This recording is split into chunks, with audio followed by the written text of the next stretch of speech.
What's up, everybody? Welcome back to another episode of All Things Super. I am one of your hosts, Spider, and I am joined by Mr. VIP, Frankie Washington. How are you doing today, sir? I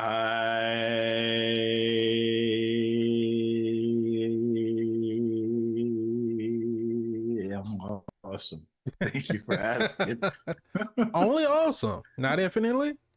Oh, well, I think some things are a given, Spider. I think some things are a given. Listen, but for those who need it, you change it up, the people are gonna be like, "Well, he only said he was awesome this week. Wonder what's going on. Something happening in his life. Is he dealing with some trauma? What's?" I think some things are no, but that you are 100% correct. I am. You don't want to leave it up to the people to have to assume. Werewolves.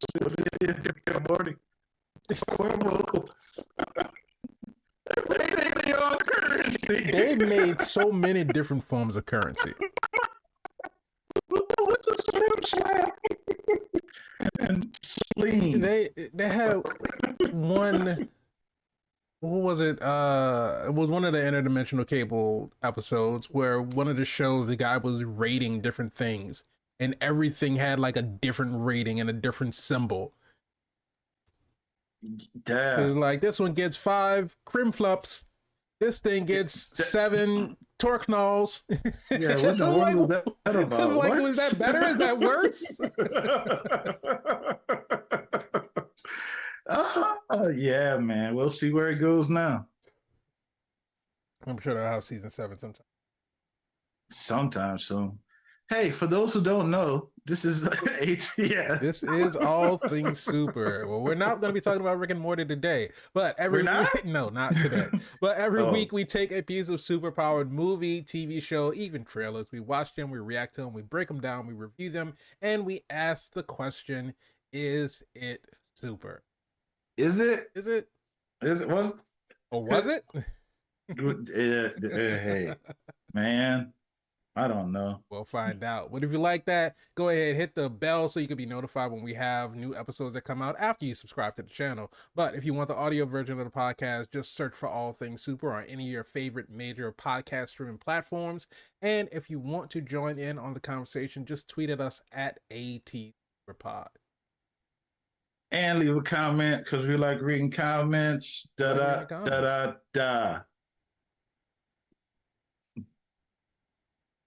Okay. I'm about to say, don't. that was last week's bit. We're not going back to the well on that one. What are you talking about? I don't even know what you're talking about. If you don't know, if the audience doesn't know what I'm talking about, go watch last week's episode. What is he talking about? Exactly what I'm talking about. Go watch the Super Mario Brothers movie review. Are you feeling all right? I am feeling perfectly fine. You know, I have one of these, so I beg to differ. I have one of these right here, so I'm feeling just fine. What the hell is that? What is that? What is that? One of the insulated cups. Oh, ain't you fancy? Smaller cup for smaller sips. Can't chug that. I don't know where that's going. It's just something that I can't chug. You need one of these. With your name on it. We start making some money off the show, I'll get a couple with my name on it. Understood. Like and subscribe down in the comments. There you go. But if you already weren't aware of what this is, you saw the thumbnail, you saw the title. We are rewatching. Well, we have rewatched, but we are reviewing. We're revisiting Guardians of the Galaxy. A lot of reads going on in there, buddy. We're rewatching to revisit to review Guardians of the Galaxy. 2014 Guardians of the Galaxy. Hey, listen, I'm going to be honest with you, Spider. I'm going to be honest with everybody that's listening right now. Mm-hmm. I love our rewatches. Obviously, it's something worth rewatching. Because if not, why would it make the list? If not, that must mean y'all suggested. No, I'm just joking. But it is worth a rewatch. And I love going back and seeing it and seeing new details that I didn't catch or may have forgotten about Oh And yeah. that's what I enjoyed about this movie. For example, Hmm. first scene when they show Peter Quill, I 100% forgot that he had got a black eye. Yep. 100% forgot that they were bullying Peter Quill, young Peter Quill, young Peter Quill, Star Lord in school. Well, it's not that they were bullying him. It's that we get Oh yeah, you're right because we didn't see the other guy. but Peter could have been the antagonist. we get a look into Peter's compassionate nature because his mom's of course in the hospital. She has cancer and she's terminally ill, she's on deathbed, and so she sees the black eye and she's like, "Oh, you pick and fight with the boys at school again?" And he's like, "They were torturing her, basically a little bunny rabbit." He's like, I "They're thought it was a frog. Was it a frog? I thought it was a rabbit." I thought it was a frog. It was an animal. I think it was Throg from a different universe, Possibly. or maybe our own. Possibly. Yeah, they'll retcon it. But basically, just like you heard it here first. The other kids were torturing an animal, and they said it was a defenseless, so he was going to stick up for him. And so we get a look into Peter's character, even though once Peter's an adult, and of course, nature over nurture. Being raised by the Ravagers, he is a bit of a womanizer. He is a bit of a hothead. He's kind of carefree, more focused on money rather than, being virtuous. But at the end of the day, Peter's good nature still shines through. Man, that's a hard analysis that you just broke this movie down like a fraction. God damn, Spider. For the first 5 minutes of the movie. What? Wow. Get this man an award. Somebody, Kevin, get 7. Okay, I'm just checking if 7 is going to be blacklisted. Just checking if 7 was there. Okay, so young Peter Quill comes into such an emotional, gut wrenching off the top. Ain't even in the movie yet. 5 minutes, right? And we already feeling compassion and sympathy for this young boy with his mother in the hospital and. She's talking to him. You can tell by the scene that they set with the low lights and the family all around close that she doesn't have long. Impactful. Here's my thing. That, not that I had a problem with it as far as the movie goes. I have a problem with it Come on, standards. It's not about standards in the movie. It's about how you treat a child who's dealing with grief. Because he's and again, going into Peter's and just the whole overall through line of all of these Guardians movies about Peter and his relationship with music. So Peter's sitting in the hospital, kind of like the hallway area, and he's listening to music. He's listening to his Walkman, and his grandfather comes in, tells him, put this, of course. Take that fool's thing off. Yeah, so of course he doesn't understand the music and Peter's love for it. But you bring Peter in to see his mom. I wonder if he was from that same town that Kevin Bacon was at. It's possible. Let's match those timelines. We didn't see any dancing. Had a stick up that butt. That's all I'm saying. We didn't see any dancing, so it might have been. But no. So we see that Peter is visibly, distressed in seeing his mom in his condition, as any child would be.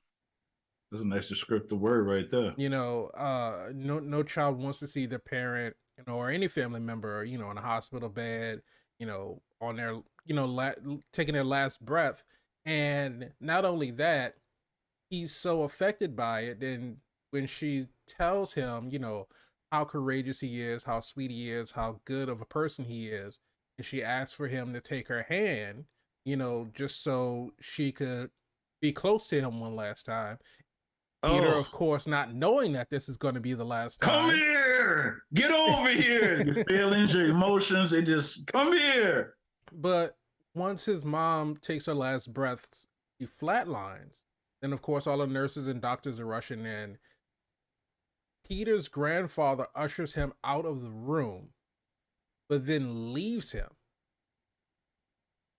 Hey, listen, I know what you're saying. I was in that moment too, right? But two things. One, you got to think about it. At the same time, he just lost his daughter. No, and I understand that. And I'm not saying Peter's erratic, and he's crying, and because we all have to say our goodbyes, and right. we all dealing with this trauma. So I can't process her and you, young grandson. Just sit right here. I'll Yeah. deal with you in a second. Only thing I'm saying is that understandably he took him out of the room, which was the right thing to do. The wrong thing to do was leave him in the hallway by himself. There were a number Unattended. of 100%. There were a number of family members in the room with them. So they could have stepped right outside with him. Any one of them could have stepped outside with him and just, held him. Because I feel like at that moment a child needs to be held. And they just 100%. like, stay here. And he goes back in the room, and it's like, what else is Peter gonna do? And not only is he distraught because his mom just passed away, he's distraught because his last moment that he had to be able to share with her, he denied her that moment. Yeah, he fumbled that ball. He fumbled and it. So now he has that guilt in his heart that he's dragging with him for the rest of his life. The last time I could have held my mom's hand, I basically told her no, and I shunned her and pushed her away. That's a heavy thing for a 10-year-old kid, because he was 10, right, when he got abducted. I think so. 8, probably 8, no 10, something like that. He was 19, one of those single numbers. It was 19. Yeah, it was 1988. There you go. Do that math. Yeah, it was 88. Do that math with your little smart self. Do it. So. Wait, I say there was 2 things. There was 2 things why that happened. Right. The second thing was so the movie could happen. So now we got Peter getting abducted into the Ravager ship, and we cut to the Guardians of the Galaxy title card. Yeah. Why is this important? Because clearly James Gunn has showed you these title sequences, intros, is something that he takes. No, we didn't get the title card until we were on Morag. What happened after that then? We flash forward to Peter landing on Morag, because we get the ship going into space, and then we get Morag, and we get 2014. That was after that. No, because this was. How you get this cool ship? 30. Let me see that. Let me see if Peter getting his first ship. 30, because he was 10, so like 34 years later or something like that. Yeah, 32 years later, because it was 88. Numbers. 88 to 2014. 36 years later. A lot of them. So you told you was gonna do the math. 26 years later. That's what it is. 26 years later. I know it. It was processing. It was processing. He was 36. No, yeah, he was 36. It was 26 years later. So he's 36 as Guardians is starting. He's Star-Lord. Yeah, he's Star-Lord now. But we get to Morag, and so we see him kind of walking through. And of course, I don't know why movies do this, but we know who the title character is, the actor who's portraying the title character, but the way that they introduce the character when they first appear on screen, they'll either shoot him from the back, or they'll shoot him like dimly lit so you don't see the face, and then like there's a reveal. So Peter comes in, he's got his mask on, and he's like walking, he's kind of all mysterious and everything, and so he hits the button behind the thing, mask comes off, he takes the headphones out, put the headphones on, hit the music, and then you get the song, and once he starts singing, and then and that's when we get the title screen pops up, Guardians of the Galaxy, and then we get Peter and his musical montage kicking the little rat things while he's just making his way to the temple, which I love that they call back in Avengers Endgame. Mm-hmm. That's just how much that title sequence meant something, that they hauled it back. Because they could have went anywhere in time. They could have went anywhere in time. They could have got there before him. They really could have. There was really no reason for them to go back at that specific point in time. So the movie could happen.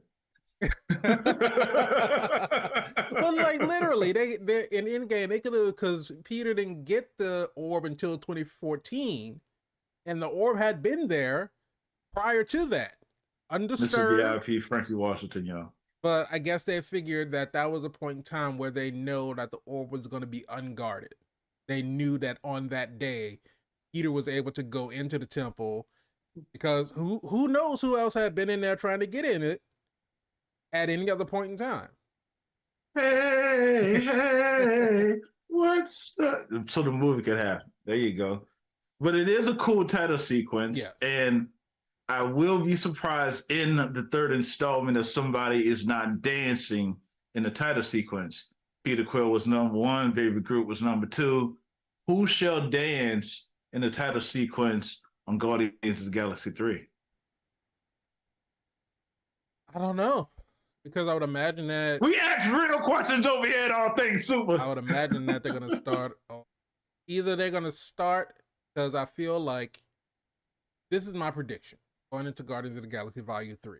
Know that Let's go. antagonist is going to be Herbert Wyndham, the High Evolutionary. Yeah, And let's so Let's go. we know from the trailers that we see him in his younger days, and then we see him, probably more With present his day. face pulled back. Yeah, with got a facelift, literally. more cybernetic enhancements. Like I guess him wanting to preserve his youthful face, he has it stretched back. I feel like that's crazy. You could have something better that you don't have to like literally pull your face back. And then snaps keep coming loose. Yeah. You got to get that comb back with the face flap. You got to get that pull back with the But I would imagine that the cold open to the movie is going to be something about the High Evolutionary. We're going to see like the beginning experiments on Rocket to make Rocket who Rocket is. And then that makes sense. We'll flash forward into the title card, and I think it'll be something, it'll probably be something on the ship or probably something in Nowhere because they're based in Nowhere now. So it might be something going on in Nowhere. I don't know. But with the mood of this movie, at least with the way that they're presenting that, because of course it's going to be the last ride, this is the last Guardians of the Galaxy movie with them as an ensemble, that it may be a somber opening. It may be something a little bit more serious. It may not go straight into the dancing. Or it could be, swole group dancing. Everything you just said is blasphemy. It dislocated my shoulder. What you saying made my shoulder loose. Oh, Spider, what is happening right now? What? I'm just saying. First of all, nobody want to see no swole group dance. That ain't cute. He was dancing in the Christmas special. Yes, so was Nebula. Thank you for that.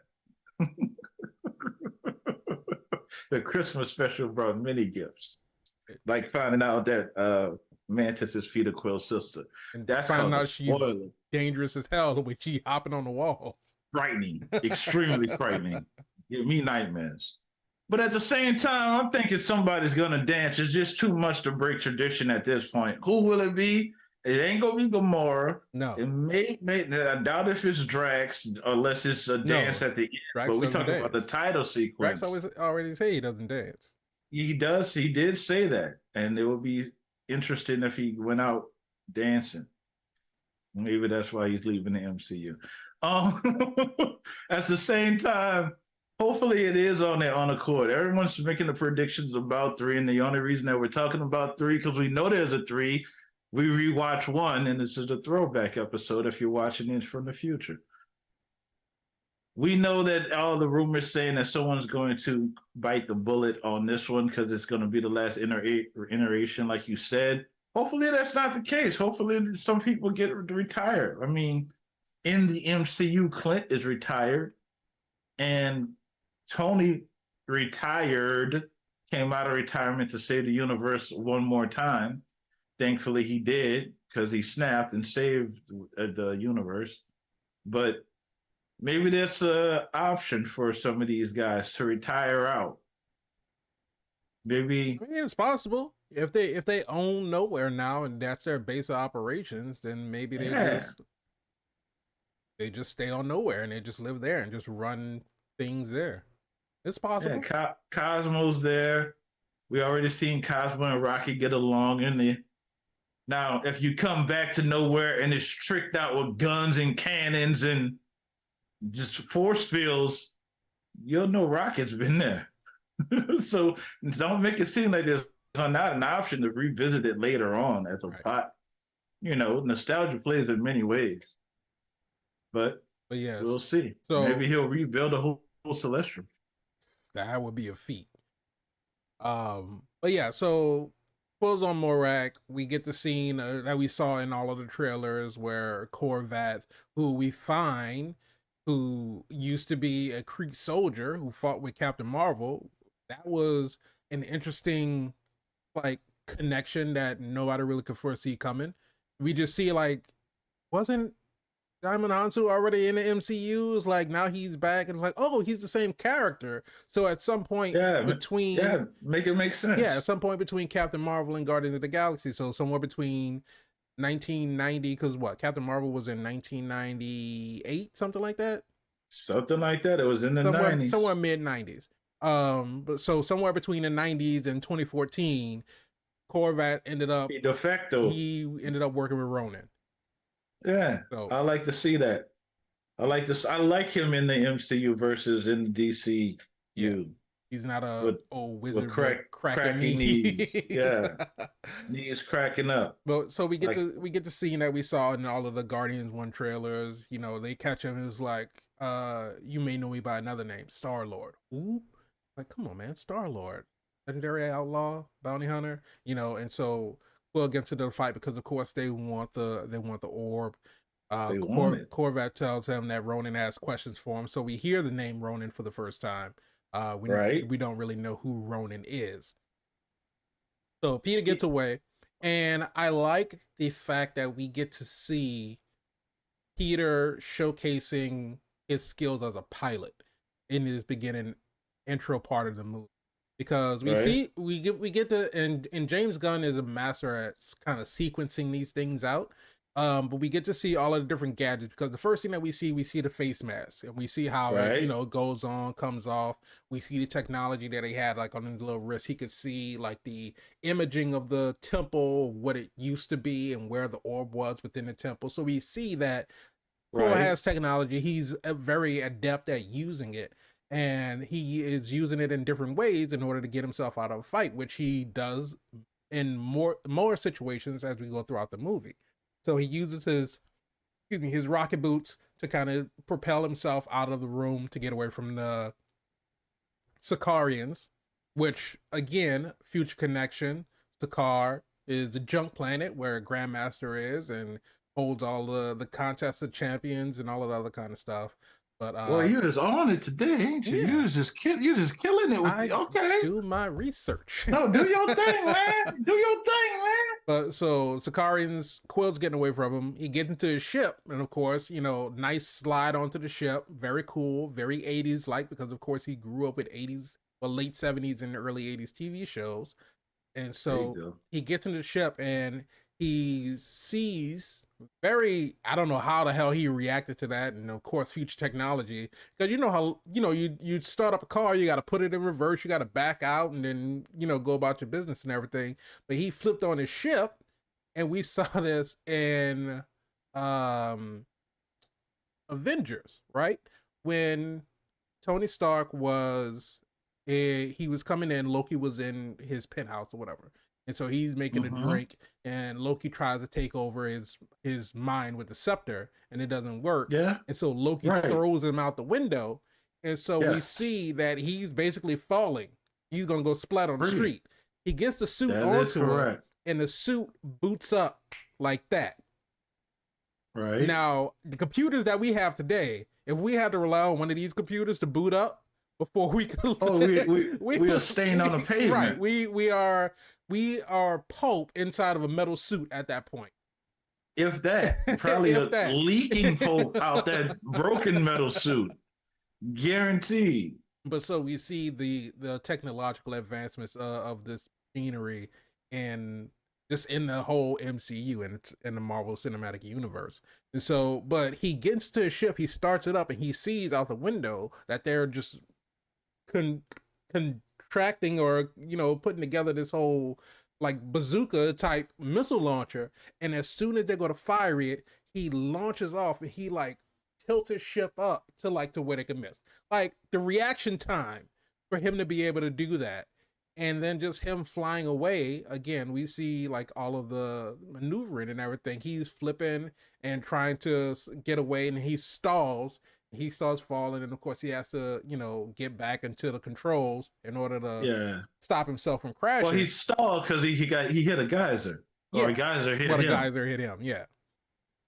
Here's something that the most common man don't know, Spider, and I Mm-hmm. know you know, but I'm over here just throwing it out here since we're talking about the rewatch. Foreshadowing. Yes. Seeing the gun that they were setting up. Bookend, same gun they were setting up at the end of the story as well. That's a little lesson for y'all. It's foreshadowing. Is it? Yeah, because now you're familiar with seeing that gun. And how did they set up the last gun to knock the stone out the hammer? I mean, it wasn't exactly the same. Nope, but not supposed to be exact. But it made you intake that scene more. That's all I'm saying. That's That's interesting. all I'm saying. I didn't think of the Yeah, connection, but makes sense. gotcha. Peter Quill, Star Lord. What? Okay. So we get our little, first like real taste of like comedic. We got a little bit of comedy with the meeting between Quill and Corvat, and the back and forth between them. But we get the woman who's in like Quill's cargo hold, or like his, I guess, his living quarters or whatever at the bottom of the ship. Brigitte? What's her name? Brigitte? Yeah, I think it was Brigitte. And If so it's not, I say the wrong name. I don't remember. But she comes up and she's like, Peter, what happened? And he's like, honestly, forgot you were here. Yeah. And of course, he can't, struggling to remember her name. And yeah, he was like, I forgot you were here. And so we see that she's, of course, still on the ship. And so Quill's not that bad of a guy. It's not like he just dumped her off at the nearest planet or whatever. Or at least we don't know where he dumped her off at. But yeah, we don't know which. It could have been the nearest planet. We don't know how far he was from it. But so Yondu calls.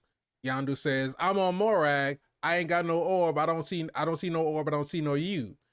He said. So they go to the back and forth. So Quill has basically told Yondu that he felt that he would just save Yondu the trouble, go get the orb, and handle the deal. And this is where we get the first sense of Yondu's, I don't want to call it affection because we don't see it as affection at relationship. This point. But yeah, Yondu's relationship with Quill, because we get the other averages saying you have always been soft on Quill. And I think this is the first time where we get Yondu saying that no, this may not be the first time. About when the Ravagers, when we picked you up on Terra, these boys wanted to eat you. They ain't never had Terra before. But we get that coming back throughout the movie. But so he ends up, getting off the call with Yondu, going to Xandar to go make the deal with the broker. And in that time, we see Ronan's whole ascension into becoming the accuser. He gets his bath. Who sleeps and like that? Golly, he had to be. That's cleansed. A lot of water. He was baptized. He had a whole kind of monologue about how he's part of an ancient race of Kree who sticks to the old laws and the old ways, and how he feels that the Kree's peace treaty with Xandar is blasphemous, and he's Xandarians killed his father, and so he's pledged to destroy all of Xandar. Clearly, he doesn't like change. No, and he got some issues with it. He got some issues with it. He is not a fan of it, and so he has aligned himself. Big hammer, though. Big hammer. He's aligned himself with Thanos. Thanos has promised he has promised to get the Power Stone, which we don't know is the Power Stone yet, but he's promised to get the orb for Thanos, and in return, Thanos is going to wipe out all of Xandar for Ronan. And in the efforts to assist Ronan to get the orb, Thanos has loaned him both Gamora and Nebula. And so when they find out that the orb is missing from Morag and the guy who has it is going to Xandar, Nebula is like, I'll go.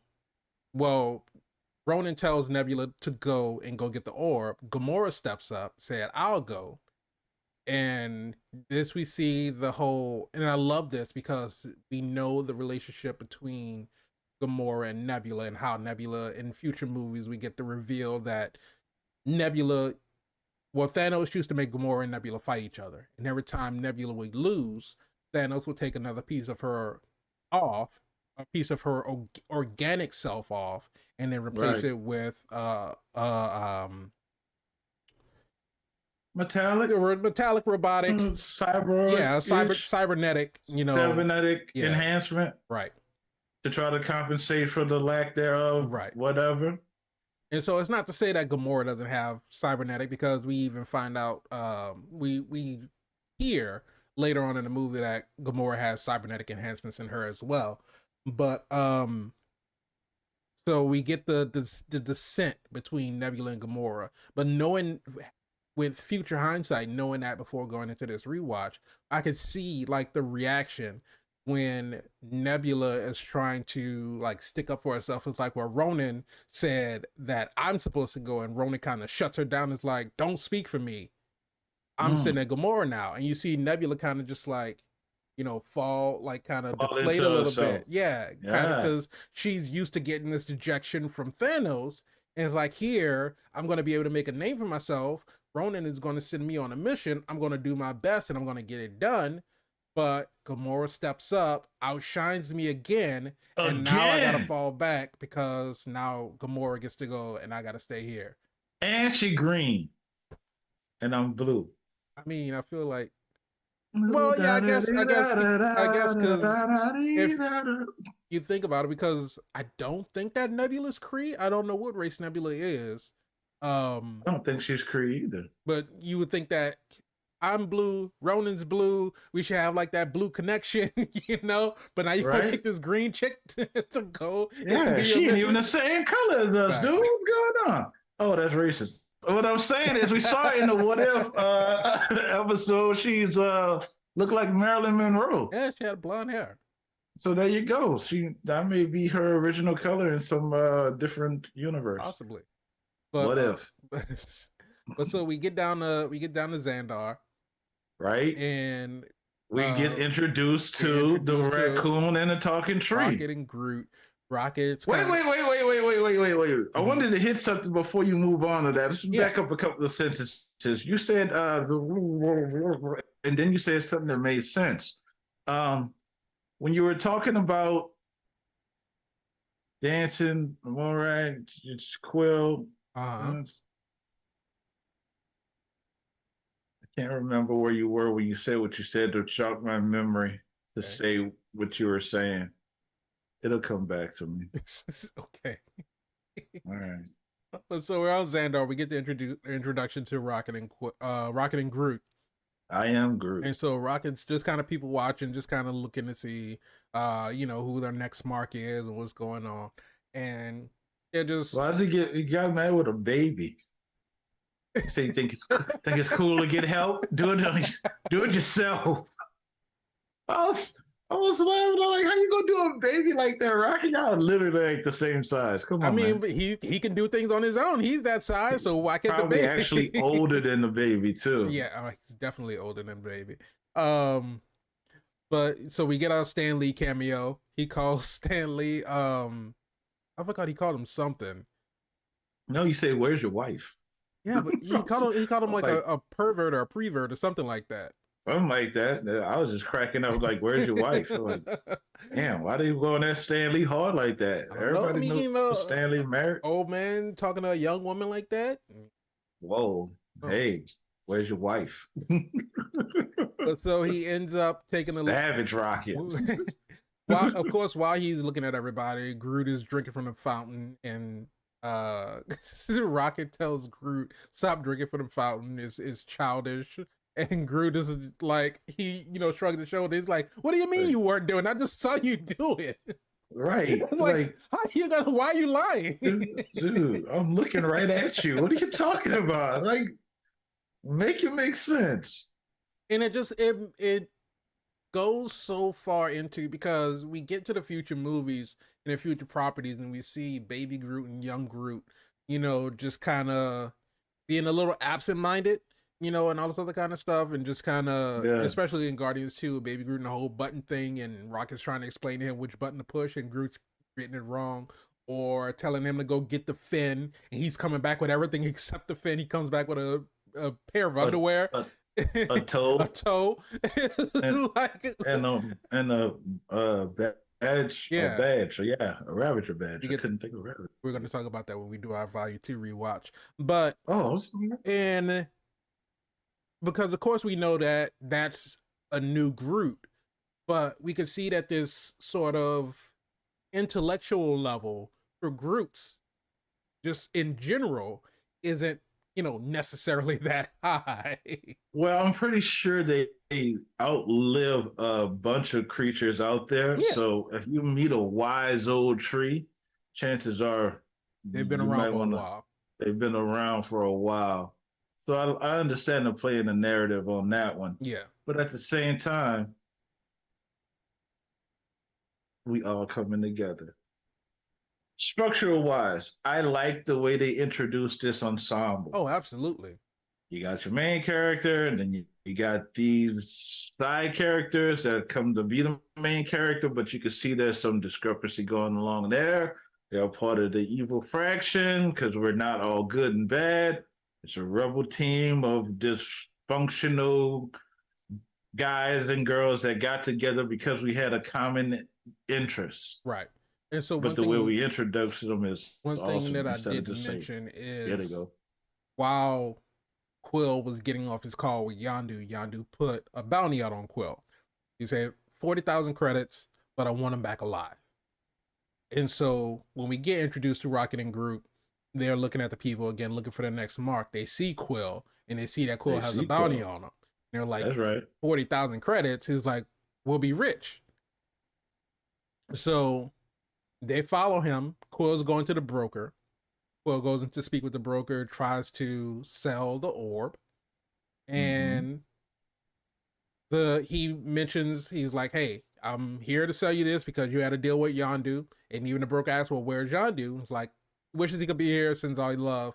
He's like, tells you that you have the best eyebrows on all of Sandar. Right. And so he's attempting to sell an orb, but he says, a lot of people have been trying to get this thing. He's like, some guy said something about Ronan, and the broker was like, Ronan? Like, you know what? Out, get out of my shop. So he pushes him out. He's like, I am not dealing with this. If Ronan wants it, then I don't want anything to do with it. Pushes him out, shuts the door, and we see Gamora outside the shop waiting for Quill. And so she's putting on a charm, kind of flirting with him a little bit. And she's like, is everything all right? And of course, Quill tries to run some games. Like, yeah, this guy backed out on the deal with me. He has no honor. And, if anything, if I'm anything, I'm an honorable man. And so, of course, he has, no idea who Gamora is. And so Gamora gets the best of him, gets the orb, and takes off running. And so, like you said, the introduction of them all getting together. Like when Harry met Sally. It was a love story. It didn't start out that way. It definitely didn't start out that way. Isn't that how the best love stories start out? I suppose. Hey, she got a thing trying to murder the guy she with. Look what happened in Avatar. True. They even say that when I first met your mom, she wanted to kill me. Very true.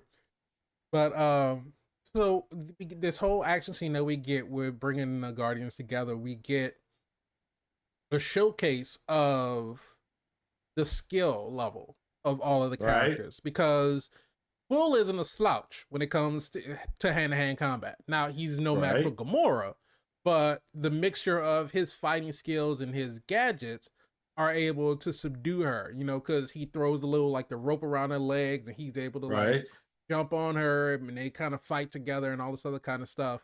And then, plus, when he grabbed his rocket boost and threw it on her back and slung her across the courtyard, just threw her away. Like I said, he finds those innovative ways to use his equipment.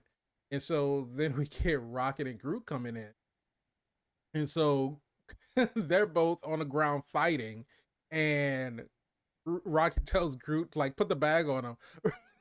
Groot starts to put the bag on Gamora, knowing good and well that's not who they're after. But so, of course, all that happens. Police get called. Nova Corps come in, put everybody in a stasis field, freeze them, tells Rocket to drop the gun, and they call him by his serial number. I think it's P9183 or something like that. And so obviously he's had a run-in with the law before. As we learn, Rocket say he's escaped from 11 prisons, something like that. Oh yeah, they getting out. So like, yeah, we're gonna get out.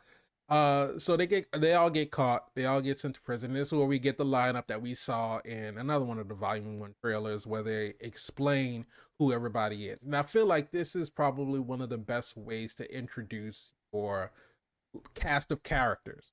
Oh yeah, because you got to remember after this, now you got all these other Suicide Squad intros and Right. unusual suspects type of intro, like this is the rap sheet and these are the guys and girls. They're on Motley, their crew. And I feel like this was a little bit more organic than all of these other ones, because the other one is like, oh, it's like almost every other ensemble movie. It's like, oh, we're putting together a team.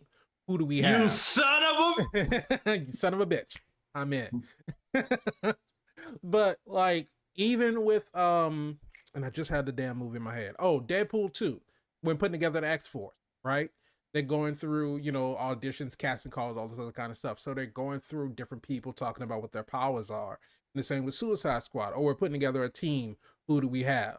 Go through the people, talk about their abilities and everything. Here, it's not that we're trying to put together a team. We have a group of criminals who just so happen to all be entangled in the same arrest. So they just happen to be together. So they're all getting processed together. So you know why, right? Why what? So the movie could happen.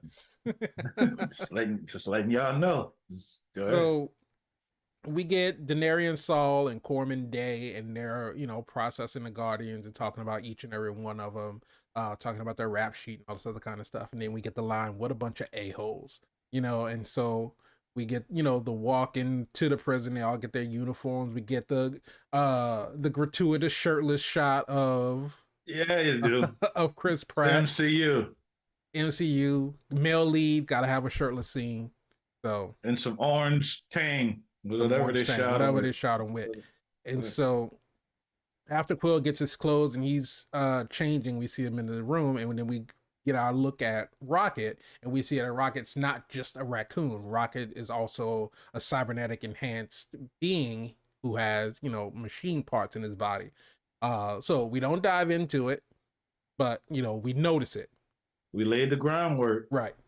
And so we get into the prison, and while they're going in, we see that, well, this was before he got his clothes and everything, but when they're getting going into processing, see that one of the prison workers is going through all of their stuff, and he picks up Quill's Walkman and he puts it on. Again, Quill has a very special relationship with this music. And Quill, again, hothead, he says, that's mine. I forgot the song, but he said that song belongs to me. Hooked on a Feeling. Yeah, Hooked on a Feeling. That song belongs to me. I think it was Hooked on a Feeling. And he said that song belongs to me. Give it back. And so, of course, he gets shocked for his, disobedience. For his love of the arts. That's what it was. He got shocked for his love of music. I feel you, Peter. Sometimes you got to get shocked for it, baby. Yeah. But yeah, so they're all in process. They get their prison guards. They get their like little cots or mats or whatever, and they're being escorted to their cells. And so we see that, of course, another thing while they were walking in, Rocket tells Gamora, he's like, oh, are you in a hurry to get out of here so you could go back to Thanos? And so she kind of looks at him. He was like, yeah, I know who you are. And that's when we find anybody know who she is. Exactly. And so Gamora says, I don't work for Thanos. I'm not with Thanos. I'm not going back to Thanos. And I think that's when she said she was going to betray Thanos. That's why she wanted the orb. Yeah, somewhere along the line, she got into those details so we can understand that she wasn't working with Thanos or Ronan. Yeah. She was trying to do her own thing. Exactly. She had a buyer for the orb, so she needed to get out so she could go give it to him. Now, what part of Gamora really felt that the Collector was in, well, I guess because she didn't know it was in the orb at first. Nobody knew it was. That's what I wanted to ask you. Mm-hmm. See that? I knew it was going to come back to me. See, I was docile because I was waiting for that memory to come back. Now that it's here, I can be myself again. So the question is, Do you think that that was the overall arc that was making the MCU what it is now versus what it is now? Hold on, let me define. Phase one, two, three, not four, F4. We don't even want to talk about it. But one, two, three had an overall narrative with the Infinity Stones. Right. For those general audiences that didn't know what they were, they're shiny, glowing rocks that control elements of space time itself. This was going on in the background while you had your movie in the front round, but there was two storylines going on, a greater one that was building up over time, and what was in front of your face with these particular characters. Y'all know I say that word wrong. Spider corrects me all the time. Don't worry about it. Deal with it. These guys got this going on, and this is the first movie. Well, not the first movie, but the first movie that starts to connect like some dots, because we laid a lot of MCU groundwork in this movie. We started talking about the Celestials because they showed them, and it was like, wow, that's crazy that this big old thing just destroyed a whole planet. And it's alive. To be completely fair, that Celestial that was shown in that particular scene was a lot smaller than all of the Celestials that we've seen any other time. Hey man, size. Hey man, what you talking about? You're a Celestial. You can, you know. I mean, can you? I don't know. Khonshu did. He was a god, so a Celestial gotta have that capability, right? The god of the moon. Yeah. Goddess of the moon. Yeah. And then what her name was? Lacosta, the alligator lady. Ahmed? Yeah, whatever. Ain't that the logo on the photo? It is the logo. I said it right then. So she could get big and get small too. So, you know, I'm pretty sure Celestial can shrink and grow. Probably. The point of what I'm saying is, there was an overall storyline going on in the background, which feels disconnected in phase 4 and 5, because behind the scenes is Kang the Conqueror, but we don't know really his motives until Quantumania, when it's just to get revenge on other Kangs. So, here's my thing. If you want to compare the two sagas, so we have the Infinity Saga. Here we go. And now we have the Multiverse We get Saga. deep on this show. Yeah, you thought you were here for Galaxy. So you think about all the movies that we had in phase 1. We had Iron Man. We had, of course, Incredible Hulk. Yeah, Iron Man 2, Captain America. Wait. There you go. There we go. I'm going in chronological order. Well, not chronological order. I'm going in movie release order. You fancy. But, you know, you had Thor, and we get into the Avengers. So up until we got to the Avengers, we didn't really realize that there was this extraterrestrial threat that was overarching the entire MCU. Now, we got the Tesseract in Captain America. We got, you know, and that was really the only other time we saw the Infinity Stone, but we still didn't realize that that was an Infinity Stone. Then, right? We didn't realize that the staff, Loki's scepter, was an Infinity Stone. Yeah, I think it was just started, you know. Yeah, they were still you know, pulling everything together. So we get all of phase 1 and then go through most of phase 2 before we get Guardians of the Galaxy, and then we get the explanation as to what the Infinity Stones are, because we still had Thor: The Dark World, and the Ether turns out to be. Still don't know why the Ether was a reality stone, because the Ether in Thor: The Dark World really didn't have anything to do with warping reality. So the movie could happen, and it gave Jane cancer. So it had to be a stone. But yeah, they ain't gonna say it, but you know. The thing is, why they give Jane cancer and they get Captain Marvel powers? 2 different stones. Yeah, you clearly got something against brunettes. Infinity. But I still think that it's not true, because she a brunette. Infinity is. In the sense of phase 4 and phase 5, we're getting into the portion of Phase 5 of the Multiverse Saga Right. where we're starting to see some of these things come together, where the overall connective tissue as to what the whole point of the Multiverse Saga is, because now in the and I do agree with you that it is kind of disjointed because we're kind of all over the place, but it does feel like we're starting to get to a point to where things are getting pulled together, because you're getting characters from different properties starting to be pulled into the same movie. Because we had Ant-Man and the Wasp, where Ant-Man and the Wasp Quantumania, where we got them down to the quantum realm to introduce Kang the Conqueror. We heard Kang the Conqueror before, in Loki, where we had He Who Remains. And now we're getting into the Marvels, where we're bringing back Captain Marvel and Miss Marvel and Are you saying Photon. there's going to be some Kane the Conqueror inside of Captain Marvel? No, I mean, sorry, the I'm Marvels? not necessarily saying that there's going to be Kang the Conqueror inside the Marvels, but they're from the trailer. It looks like they're looking at intergalactic travel, which could go into interdimensional travel, which could lean into different variants and how powers are connected. Because we're looking at Kree, we're looking at the rings, and we saw at the end of Shang-Chi, we had the cameo with Captain Marvel talking about the rings being ancient technology, older than anything they've ever recorded. So we're getting all of these movies starting to tie in together, which is going to bring us ultimately to Secret War Do you think that, and here's a or Kang question, Dynasty. I can't remember which one here's it a was for. real question, and we're taking it here on this episode. You guys are going to leave some comments in this one.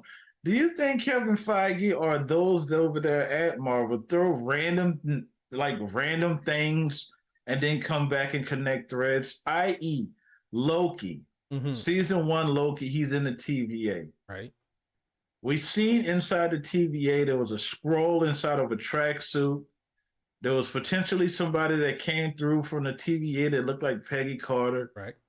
Things like that that you can easily go back and say, "Oh yeah, well that's Peggy from this storyline," or this is It's timeline or this is the timeline where the scroll diffracted from his mission. mm-hmm. With the explanation of just choosing one thing can set you on a new course and a new timeline, you basically written yourself an infinite number of loopholes that you can create almost anyone as a hero or a villain.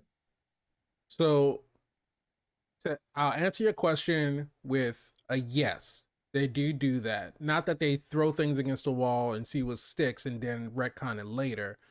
They have things that happened in movies that may not have had any type of significance, and then they'll retcon it later to have some significance, i.e., Iron Man 2, little kid that just so happened to be holding his hand up to one of the drones. Tony lands behind him, blows it up, and he say, "Nice job, kid." And then they retcon and say, "Yeah, that was Peter Parker." It Yeah, has but I it think has that no, came from Tom, though, didn't it? Actually, Tom Holland did that. and then they made it official MCU Of canon. course. But what I'm saying is that as far as the scene in Loki, that is very deliberate to include, because this is a show that has nothing to do with Peggy Carter. This is a show that has nothing to do with Skrulls. That's very deliberate to put something like that into those scenes. Whether or not it's going to play out in the future is yet to be seen. Probably Mm. won't, because, like you say, it leaves them with the possibilities to be able to include something about that in the future. And we know that tons of things get left on the cutting room floor when it comes to editing these. So they may have a storyline written out for it. I would imagine that the MCU Bible is probably the size of an actual room. Just how many storylines that they can go in different directions with all of the different characters that they have in the MCU. I have a Marvel encyclopedia behind me, and it's about this thick, and that's not even all the characters, because they have characters that were introduced in movies that isn't even in the book. And so being able to have the backstory for all of these different characters when they want to introduce the MCU, what they're going to do as far as the storylines are the storylines are concerned, as that character is in the MCU. And it could be an infinite number of possibilities where the storylines could go. It's just a matter of, does this fit right in? Does this fit right in Moon Knight, or does this fit better in Vision Quest? Does this fit better in the Marvels, or would this go better in Blade? when should we introduce these characters? And Yeah, so, Blade don't need nobody else. He just need to be by himself. but so they definitely have a plan. And I do think that there are some things that may pop up, probably less so now than back, in phase one, phase two, that they'll have something that happens in the movie and then they, retcon it later to be canon as somebody's, origin story or part of somebody's history in the MCU, Not like surprised. a background character or something like that. And we're like, oh, if you go back and watch, because of course, if you go Yeah, they back, already did it with the Far From Home, creation of yeah, creation with Mysterio. yeah.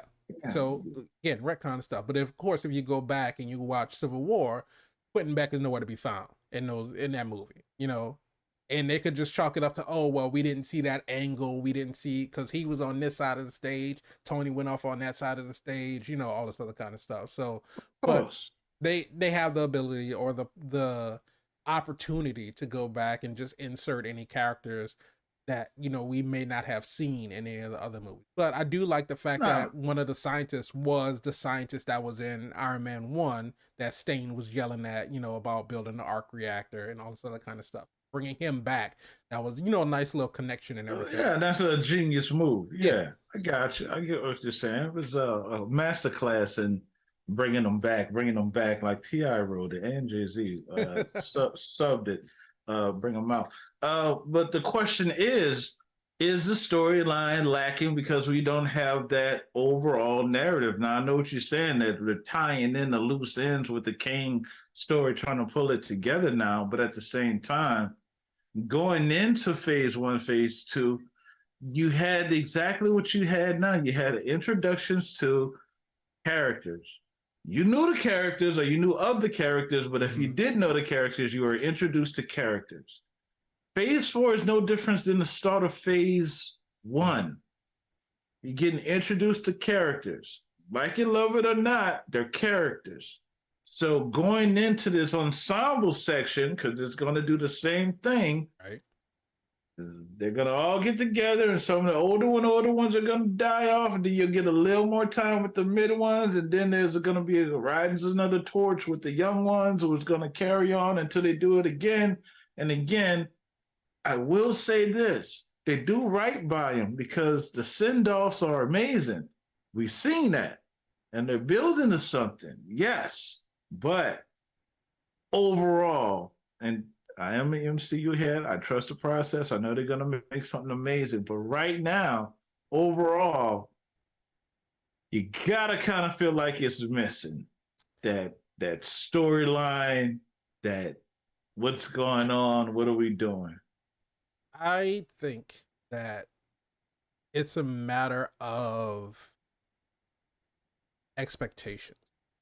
Ooh. Because we spent and on that note, we spent 10 years in the first three phases, right? From the beginning of Iron Man 1 all the way up to Endgame, and the entire Infinity Saga. At the beginning of, we go to see Iron Man. We see Iron Man. We don't know what we're getting into. We just know it's an Iron Man movie. We get a cameo in a post-credit scene from Nick Fury, right? We don't even know who. For the uninitiated, they don't know who Nick Fury is. They don't know what. That's right. What we're about to get into. They didn't know who Iron Man was. They really didn't know who Iron Man was. They just knew their boyfriend made them come see the movie, or their girlfriend made them come see the movie. And not even that. They saw Robert Downey Jr., who really hadn't been doing anything like real major.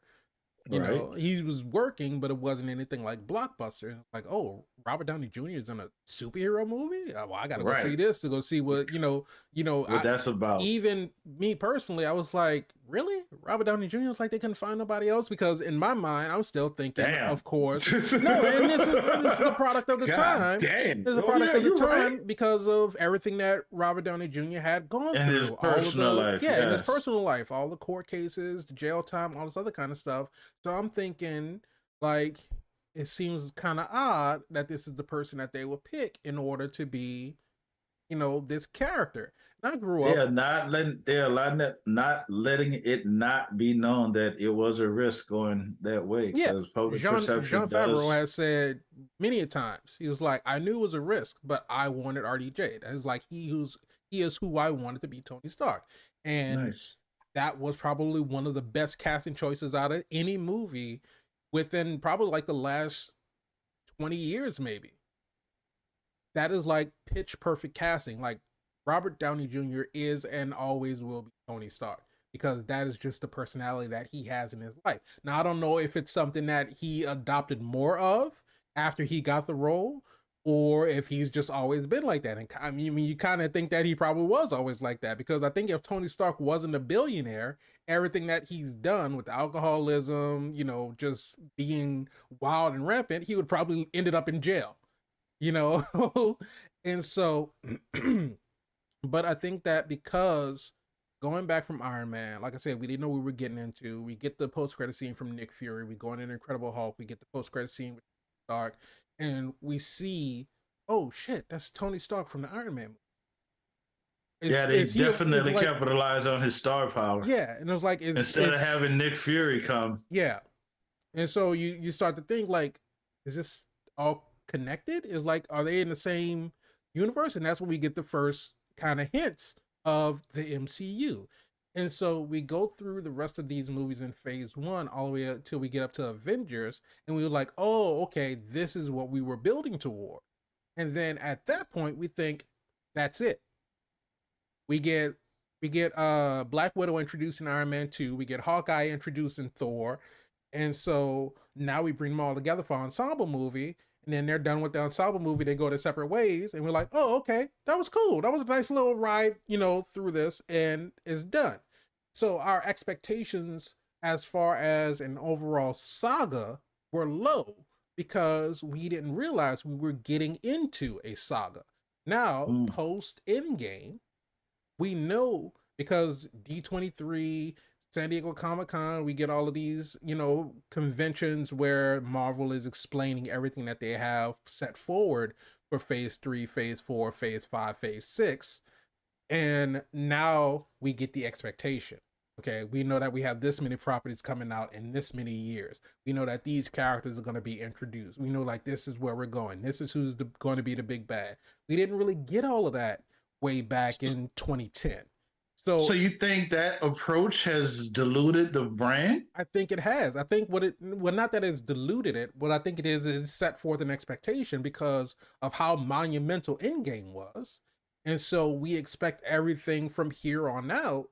I want to say we, but the general we, Marvel fans, we Oh, are, I'm so glad you cleared that up because I thought somebody Seven was saying Nintendo. We hell, not that we, but okay, Marvel fans are expecting that level of magnitude for everything now because Endgame was an event. Infinity War was an event.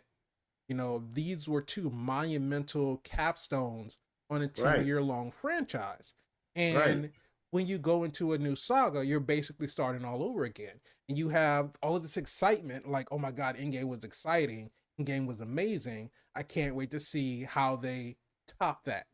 You can't top Endgame. You can't top Endgame with a Shang-Chi. You can't top Endgame with a Black Widow.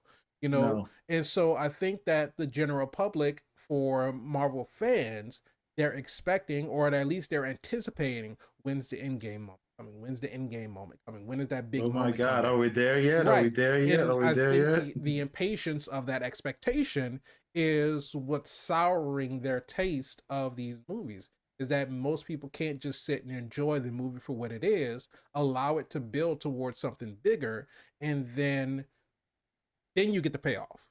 Because before you didn't know that you were getting the payoff. So when you got the Right, payoff, you were pleasantly surprised. Now you're right. expecting the payoff every time they come out with a new movie, and then when you don't get it, oh, well, that movie sucked.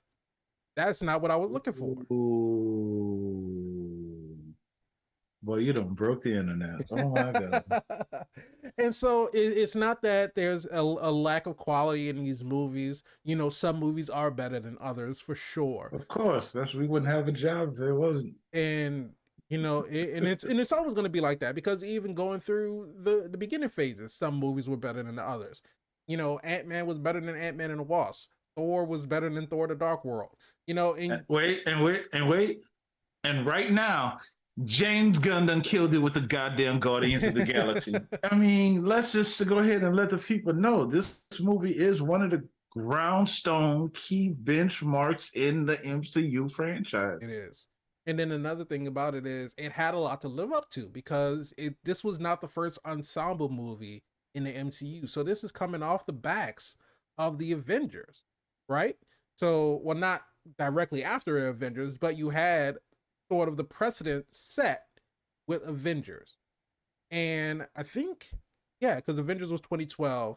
Yeah, but this felt like so much not Avengers. This didn't feel, and it wasn't supposed to be. It wasn't supposed to be Avengers. It wasn't supposed to be like the Avengers. But of course, people will go into it thinking, "Oh, we had a team up movie with characters that we were familiar with, right? Because we got the introduction to Captain America and Iron Man and Thor, and so now we see them come together in the movie, so we can relate to these characters because we already know something about them. Now we have 5 new characters that we have no knowledge about, we know nothing about, we have no experience with, and we knew. Well, we knew, but yeah, of course we knew.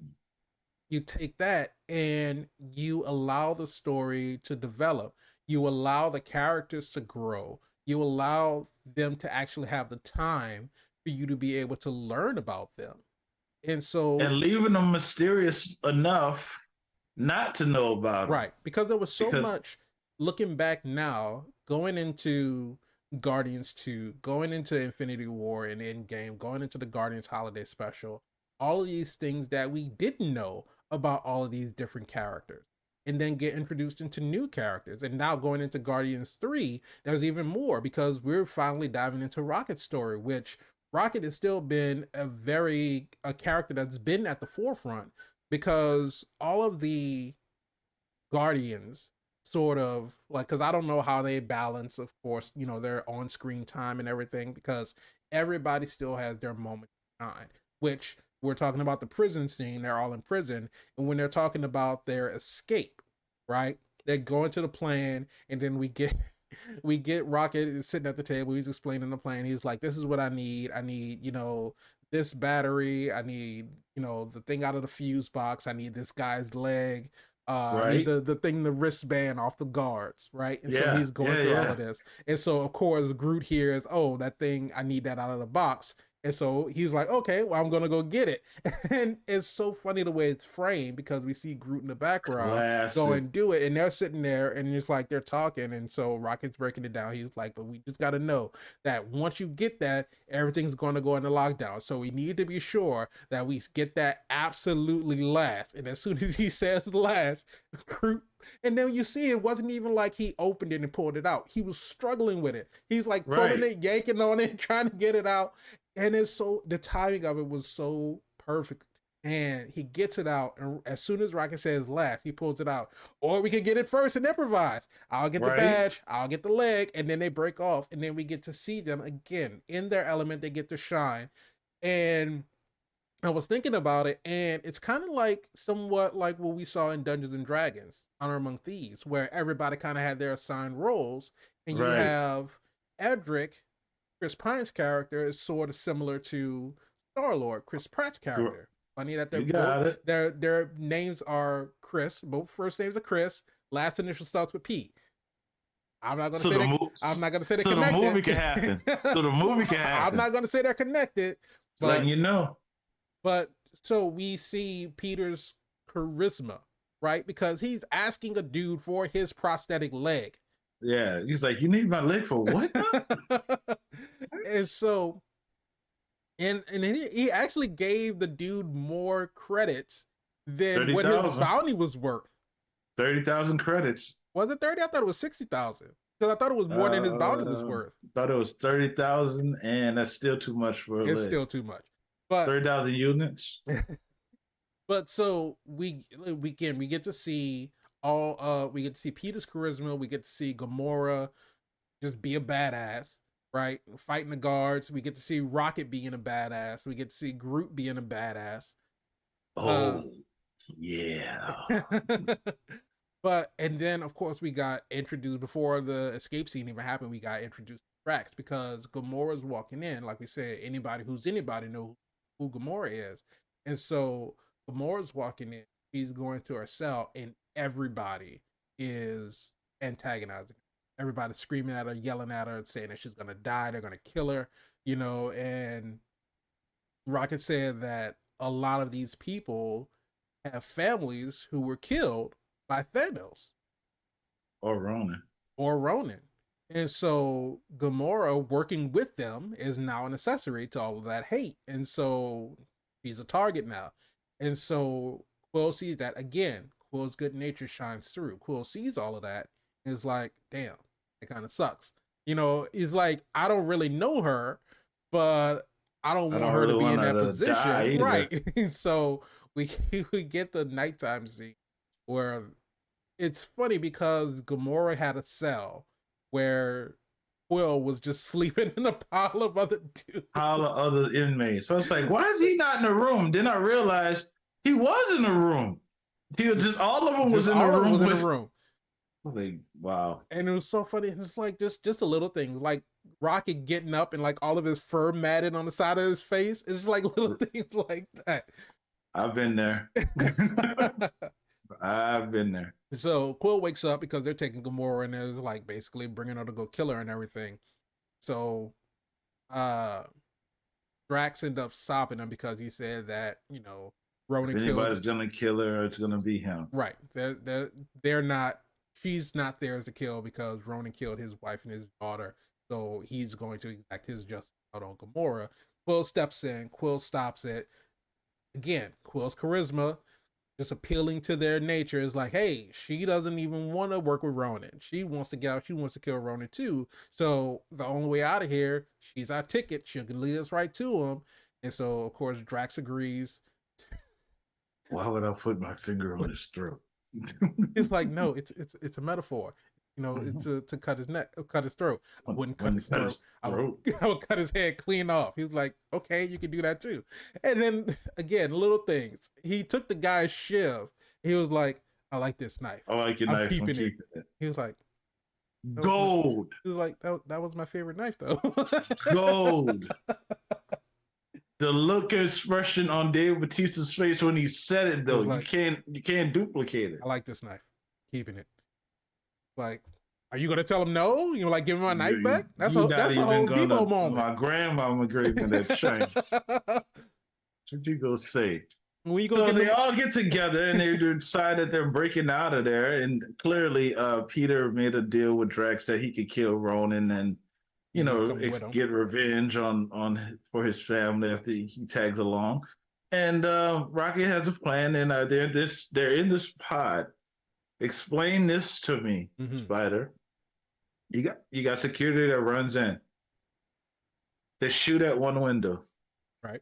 Then they shoot at another window. Then they shoot at the third window.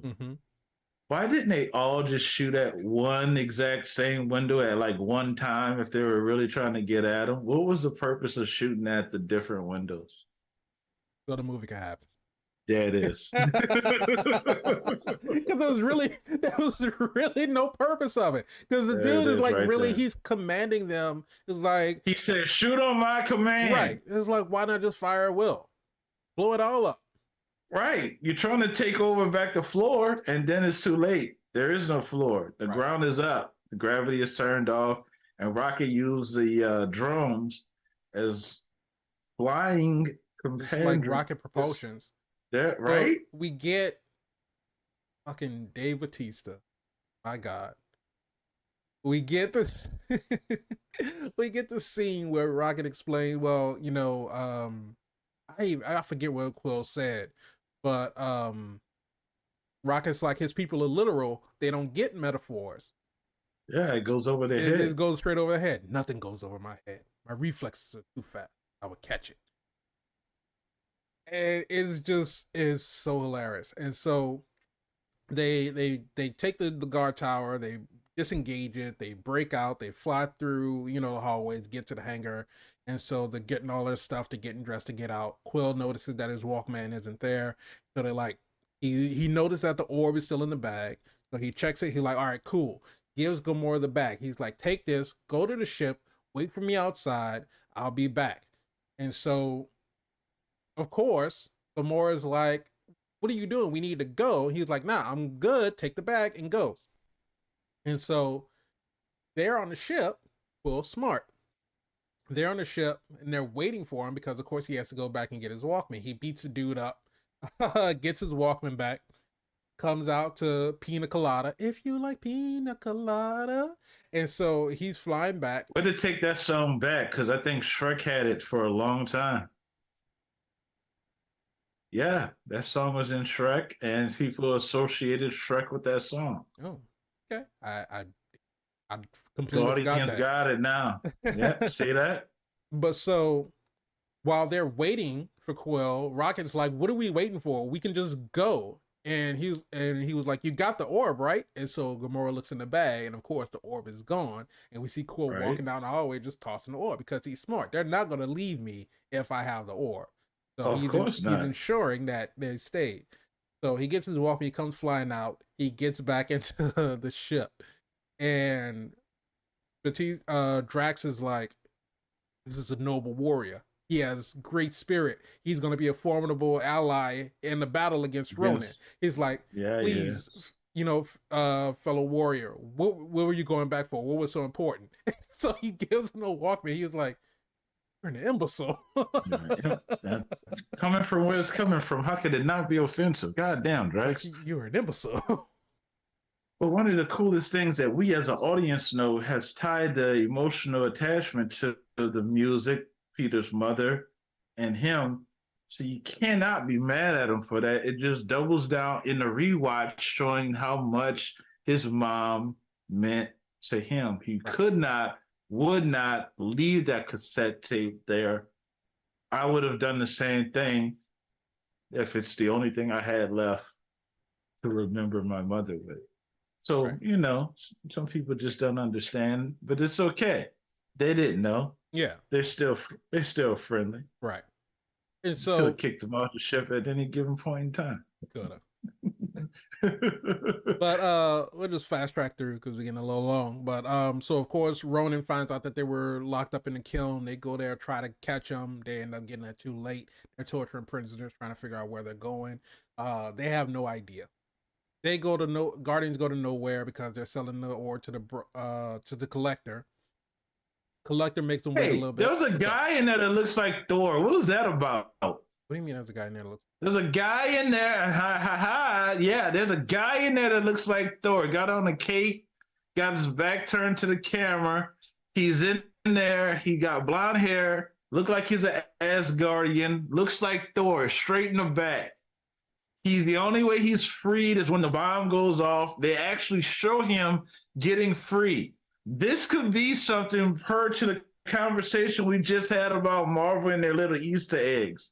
There's a guy that looks like Thor. I don't know if he's Thor, but he looks like Thor. He's got he's a red cape. He's in the background. He got blonde hair. He looks like an Asgardian. I was waiting for a hammer to start swinging. He never turns and looks at the camera. But he sure looks like he's an Asgardian. That's that. James Gunn could make it something if he wanted to. There's also a dark elf in there for whatever reason. Elf. I did see the dark elf. And there's supposedly Adam Warlock's first pod in there, which is a throwaway now since Aisha made another pod. Mm-hmm. Cosmo the dog is in there, which understandably you understand now why Cosmo's in there, except Cosmo was running things, or whoever the owner was running things before. But there are some Easter eggs in that collector's collection, like an Asgardian back there. Go back and watch it like we did. You'll see it. But so while we are waiting for the collector to summon the Guardians, we get two separate, distinct scenes. We get a growing relationship between Quill and Gamora because Quill is expressing his love for music and what music means to him and allowing Gamora to listen to it. I love of course, because she said that she doesn't dance. But he puts the headphones on her, and then she, she's listening to music, and Quill's trying to move in close, and she's like, "I like the melody," just screams at him, and then he gets close, and then she was like, "Nope," pulls the knife out, puts it up to his throat. You will not, I will not succumb to your pelvic sorcery. And he was like, "That's not what this is." And then while that happens, we see where in the scene before that we have Rocket, Drax, and Groot at the bar betting on drinking, betting on like little animal fights or whatever was going on. And then now after the little thing happened between Quill and Gamora, now they're fighting each other in the bar. And so Rocket's got a gun out. He's about to blow Drax away. And we get heartbreaking statement from Rocket. He was like, everybody's laughing at me. Everybody thinks I'm a joke. Everybody thinks I'm a monster. I didn't ask to be made. I didn't ask to be torn apart and put back together over and over and over again. And Quill's like, nobody's laughing at you. It's like, he called me vermin. He called me rodent, And it was like, you feel the pain in his voice. And, Quill tries to reason with him, tries to get the rationale. He was like, 4 billion units. 4 billion units. Just stick it out for one lousy night and you're going to be rich. And Rocket's like, you know what? Fine. I'll deal with you assholes. But I can't promise that tomorrow I'm not going to kill all of you. Understandable. So they get into the Collector. Collector tells them about the Infinity Stones because he opens up the orb. And then one of his servants who he was chastising earlier in the scene, she sees it as her way to get out. She grabs the Infinity Stone. She blows the entire place up. And they're like, nope, this is not gonna. He's like, no, we cannot give this to Collector. Thanos cannot get his hands on this. Ronan cannot get his hands on this. This is absolutely, unacceptable. We have to. Gamora's like, we have to bring this to Xandar. They can keep it safe. Well, it's like, or we can go sell it to somebody who's really, really nice and not going to use it for bad things, make a whole bunch of money, and then leave. And just Gamora's disgust with him. She's like, she said, dishonorable, just something like that. She's like, I can't believe you. And so while all of this is happening, they're talking to Collector. Drax makes a collect call, 1-800 call Ronan, and he basically gives away their location as to where he is because he thinks he can handle Ronan on his own. By the way, Drax lose every bit of that fight. Like he had never had the upper hand at all. Never at a single opportunity. And so when Ronan comes in, Yondu also comes in, finds Quill, and so Drax is fighting with Ronan. Gamora's trying to get away with the orb. Rocket and Quill give chase to Gamora. Nebula's chasing after him as well. They ended up taking the little construction pods, getting outside of nowhere. Yeah, and Nebula didn't have zero to give about her sister at this point in time, huh? She was trying to murder her sister. She was basically trying to, because this is after the scene that we got with Ronan, Thanos requesting Ronan's appearance, and Ronan basically saying, look, you told me to go get the stone, but you gave me your daughter. Your daughter's the one that failed. So honestly, this is on you. It's like, this is your fault. Wow. Thanos is like, you got my favorite child caught up. Right. And then again, you see Nebula. In front of Nebula. Right. You see Nebula like, fuck, that, like that. You can see that like cut her deep. It's like, bro, really? In front of me? Gotta like call me out like that? And so we get that scene. So of course, Nebula's like, I have to do something to prove myself. Gamora has failed. Gamora has turned her back on us. So I have to step up. So no, she didn't give a shit about Gamora. Because she said, Gamora told her when they were chasing her, if Ronan gets this stone, everyone will die. Nebula said, no, not everyone, because you will already be dead. What?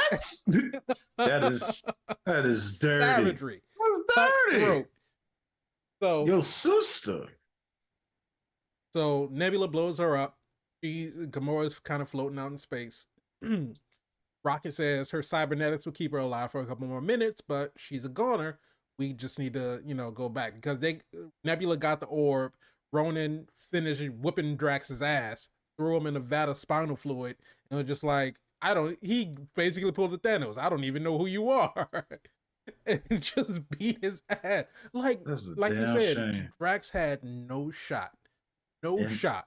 He didn't win at all. Single advantage, not even a sneak attack. He even tried to sneak up on him. Rolling into sidestep. It was embarrassing. Like you called for this. Ass. Like you had this ass whooping delivered. Exactly. Like, Amazon Prime, same day. Same day delivery. Made an ass whooping? God damn, how you Uber eat an ass whooping? God damn. That DoorDash came fast. God damn. Priority delivery. Yeah, package. But is that ass whooping you was looking for? Exactly. So Quill gets Gamora. Before he jumps out to go save her, he calls Yondu, say, "Hey, you want me? Come get me. I'm at these coordinates." He goes out, puts the mask again, going back to the technology, puts the mask on Gamora's face. Gamora can breathe again, but we see Quill, of course, he's starting to freeze over. He's in space.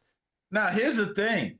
And I think I might know what you're about to ask. Go ahead. Oh, yeah, because clearly and I love how they played this at the end because it's the vast vacuum of space. Right. And Quill is still alive. Mm-hmm. You're taken out of it because you're in the moment of this grand gesture. Right. But there's no way that you should be able to even turn an inch that you did or stay alive as long as you lived. Right. But again, foreshadowing. Exactly. So Yondu comes and picks both of them up, so the movie can happen. Right. Yondu picks both of them up. You caught it. They're on Ravager's ship now. And again, a little bit of comedy. Quill lands on top of Gamora and she's like, "What happened?" He's like, "Well, I just had a really big hero moment and you should have seen it. I know you might not have seen it, but I'm just letting you know I was really heroic." And Gamora's like, "Oh my God, you can't be serious." But you can see she's kind of like, he's falling for him a little bit. Right. And so we get a scene, we go back on Nowhere. Rocket comes in. Groot saves Drax from the fluid, pokes a hole in his lung, stop him from drowning. Yeah, that's kind of... It's interesting because any other time his skin is super durable. Yeah. But I guess not for the precision of a toothpick. So the movie can happen. Yeah, it is. So Rocket comes in. Well, another line that I skipped over that I really enjoyed, and there was another one that was in the trailers when they were arguing about selling the orb, and Rocket was like, "Why don't we just give the stone to Ronan and just be done with it?" And it's like, because he's going to destroy the universe. And he's like, "Well, what has the universe ever done with you? Why do you want to save it so bad?" He's like, "Because I'm one of the idiots that lives in it." Classic James Gunn comedy. Top tier comedy. But so Rocket comes back, and of course he's mad. He's like, "Quill's being stupid, Gamora's being stupid, all of you being stupid." He basically lays into Drax. He's like, "What the fuck were you thinking? Calling Ronan here, and you think that you could take him out?" And we see this moment of actual humility from Drax. He's like, "Yeah, I was stupid. I let my rage take over, and I don't know what I was thinking." And of course, probably the alcohol had something to do with it. He getting they can't drink. They can't drink. They can't drink no more.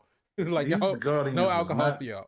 And they haven't drunk since. I haven't seen anybody with a drink in their hand. Clearly, that's their kryptonite. They learned their lesson. Oh my God. I am Groot. And Groot is basically saying that we need to go save them. And Rocket is like, "How the hell are we going to save them when it's just the two of us?" And Drax is like, "Well, the three of us, because I owe it to you all to stand by your side." And we get, between Quill and Gamora, and now Drax, Rocket. Well, Rocket and Groot were already friends, but now Drax is being brought into the mix as well. And so we see these bonds starting to form. And so, of course, Rocket is like, just frustrated, like, now you got me kicking grass. But okay, so they devise a plan to go save Peter and Gamora Gamora friend. from the Yeah. Ravagers. And so we get to the Ravagers ship. They got Quill up against the wall, and they're talking Yeah, they're about, gonna eat him. yeah, they're gonna eat him. It's like, these boys ain't never had terror before. He was like, will you stop with that? He was like, nobody is supposed to eat a person, much less have the other person be grateful for you not doing it. It's like, hilarious. am I supposed to just live my life grateful that everybody else in the world is not eating me? it's like you gotta stop throwing that in my face. Oh man. And so, even though Kraglin didn't have a lot of lines in this movie, this one in particular was so funny because Yondu was like, I gotta teach you a lesson. And then Kraglin was like, Captain's gotta teach stuff. that was a fire line. second in command. He's like, listen up. Captain's gotta teach stuff. But of course, again, Peter's charisma, he goes into it. It's like, look, yeah, Ronan has a stone. It's powerful, but Gamora knows how to get it back, and you could get it. You could be the most powerful person in the universe, or you could sell it. You could be rich. And so Yondu is like, I always knew there was something I liked about you, and of course he lets him go. Of course. Again, Yondu's soft on him, and which is what the other Ravagers told. He was like, you've always been soft on him. You're like, we should have, he even said back in the beginning, we should have delivered him like we were supposed to. And so Yondu took offense to that. Find out why in the second movie. But like I said, we'll talk about that in the second you tell him in the first movie, say that guy's an asshole. Well, yeah, but we don't get to realize that until the second movie. But so they come up and we get the iconic scene of all of the Guardians, in the circle talking about, Peter's plan.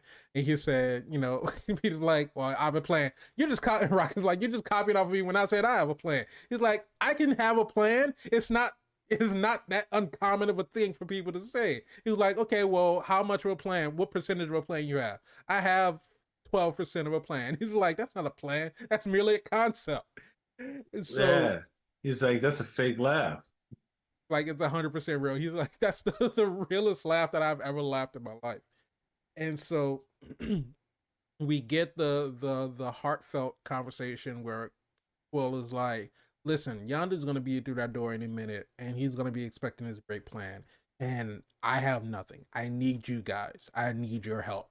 And he's like, I look around at us, and we're a bunch of misfits. He said we're a bunch of losers. That's right. And then Drax took offense to it. And he was like, no, it's not that we're losers like we're awful, but we're losers as when we've all lost something. Like whether it's family, whether it's our homes. Yeah, way to play on words. Yeah. And, they get into, I like when Drax is trying to interject and put his 2 cents in, and you don't get an opinion. You don't get to say shit after the shit you pulled on nowhere. It's like, you don't get to say anything. It's too soon. It's too soon. But then he really did just kind of sit there and all right, fine, I can't say anything. Yeah, well, it's too soon. This is we just had, I'm still healing. Right. It's too soon. So they get their plan. Their plan is that they're going to, reach out to the Nova Corps, let them know that Ronan's coming. They're going to hopefully stop him, blow into the ship. Basically, and Gamora's giving all the layout as to where everything is. So they get the plan. We get the montage. We get them getting dressed. Rocket's getting the guns. We get the walkthrough. Cherry bomb! Right. We get the cherry bomb, and we get them walking through the hallway. And we get what's supposed to be this epic slow motion walkthrough. Gamora's yawning, Rocket's adjusting himself, fixing his clothes and everything, and it's just, of course, it's very fitting for the Guardians. So we get into our final act. But we get something like that in the new one, because they're showing these slow mo shots, but it's not the slow mo shots that we're used to. We seen in the trailer that Peter's unconscious and Rocket's drinking a juice box or whatever the world that is. It's not as iconic as the one that they did in the first one. Yeah. So I don't even know if that may be, because we have a couple of slow motion walking scenes in the trailers. We have that one. We have another one where it looks like they're on the ship, and that one, when they're on the ship or whatever, Gamora's with them. the one when they are nowhere, Gamora's not with them when Peter's unconscious. We have the slow motion walk when they're in that big white room and they're helping Drax, where Drax looks like he's injured. And, it's not like a slow motion iconic walking shot, but it's a slow motion, probably like after a battle, like kind of wounded, trying to get to somewhere else type of a shot. Yeah, But God damn, James Gunn, what you trying to say? God damn, you take all the cool stuff and turn it on its side. we don't know what's gonna happen. But we I get know what's into gonna our happen. final act of the movie. We plan out all of our, our course of action and everything. Yondu stops Peter one last time, like, listen, you get that orb, you bring it to me. No funny business. If not, I kill all of you. And Quill is like, probably eat them. And probably eat them. These boys ain't never tasted terror before. Shout out to Michael Rooker, man. Nobody could be Yondu like Michael Rooker can, man. And it's just simple and plain. Going all that character is his. Like you say, Robert Downey Jr. is Iron Man. I can't see anybody else playing Yondu. Other than Michael Rooker. Going back to the scene where Yondu was going to the broker to try to figure out where Quill was going and what was going on with that orb. And the broker's trying to give him this whole like canned line about his client's confidentiality, and Yondu was like a mully. He's like, I don't want to hear nothing you got to say. You're trying to have a serious conversation, and you over doobie. And then Kraglin's in the back trying not to laugh because he knows that Yondu is serious. And then turn around and flip it, whip that arrow out. That's at any given point in time could be your ending. Seriously, got some power with him. Oh, absolutely. But as we learn, it's not magical; it's technical. It's all about frequency. We'll get into that on a second rewatch. But so we get through our plan. We get to Nova Corps. We find out that they're fighting, or they get all the Ravager ships, they're going to the Dark Aster. They fire these big cannon shots. They see where the shield is. They dive under the shield. They go up under it so they could get to the Ronin's warship. They send out their fleet. So now we got dogfights and all this other kind of stuff. Rocket and the other two Ravagers, they're blowing a hole into the side of the ship. And so while they're getting outnumbered, Nova Corps finally come out, and we get the scene with Day and Nova Prime. Shout out to Glenn Close. So basically saying we got a message from Peter Quill, who escaped from prison, and basically saying that, Ronin's coming, you need to prepare and everything. And Nova Prime was like, "What, do you believe him?" Because he's saying that I don't have anything to lose because I escaped from prison. So if this wasn't serious, why would I come back, and risk my freedom coming back to make sense. Make it make sense. So he said, I may be an asshole, but I'm not 100% a dick. And so no problem. Like, what, do you believe him? He's like, well, man, I really don't think anybody's 100% a dick. But I don't know, man. So it's lightning in the bottle. It is. It really is. And so they dispatch the Nova Corps fleet to help out the Ravagers, and they're fighting all the Sicarians and everything.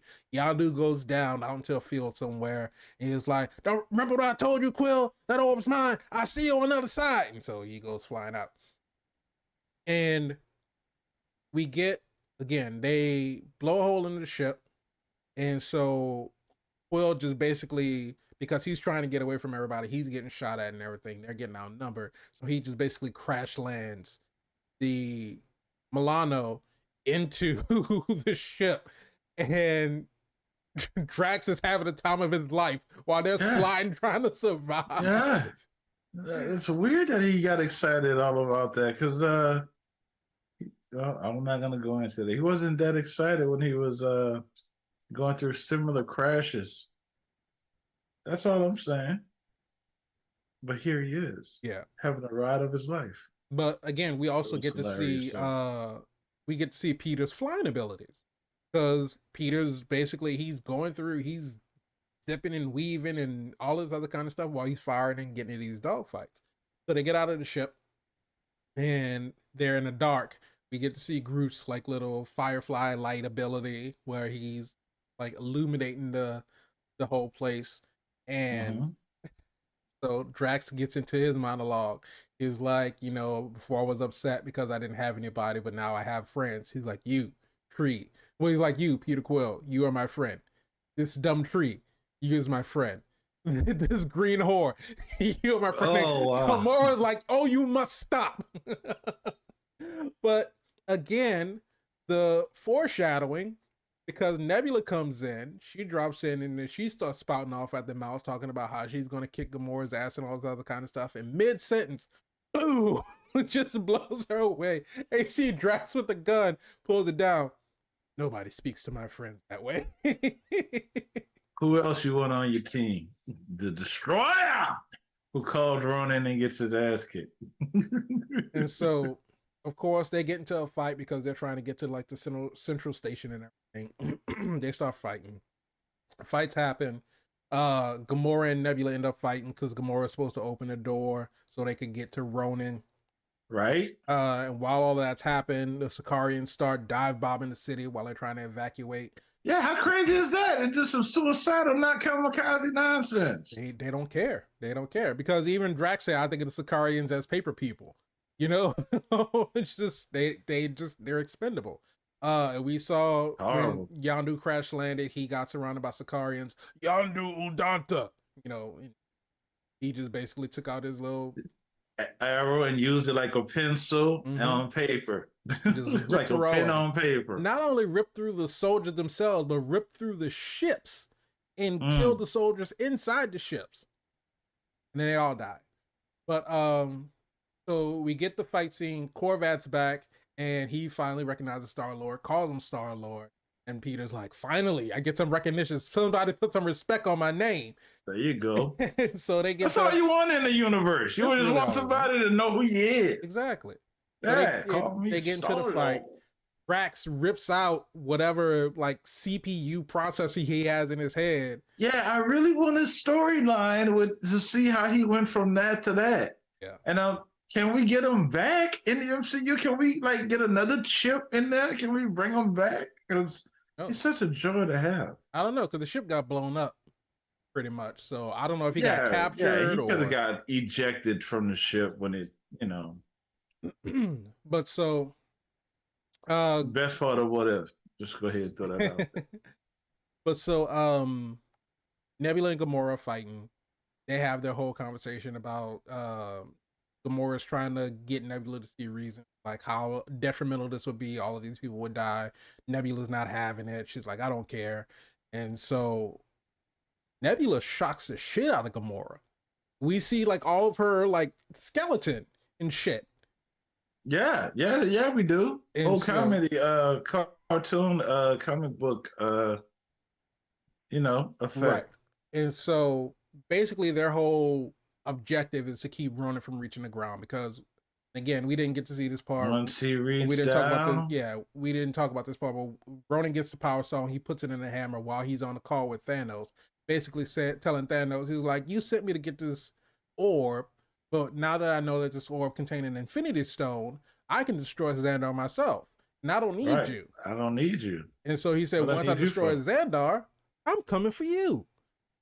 Yeah, and Thanos hung up. Thanos was like, that's a mistake. And so Thanos hung up. After he put the Infinity Stone in the hammer, he was like, all right. I'm going to call you back. I'm going to call you back. I'm going to let you calm down once you get to your senses. But so Nebula is like, are you going to kill my father? And Ronan's like, well, if you're going to stand in my way, I'm going to kill you too. And she was like, no, if you're going to kill my father, I will pledge my allegiance to you because I want him dead too. Smart girl. He knows what very power smart, is. No, very smart girl. She clearly grabbed first of all, he's strong enough to break the whole contraption that we seen how complex it was locked. Yeah. He just ripped that apart. Right. Stuck it in his hand and held it for a little while before he decided to put it in his hammer. Mm-hmm. Clearly he's strong. Yeah.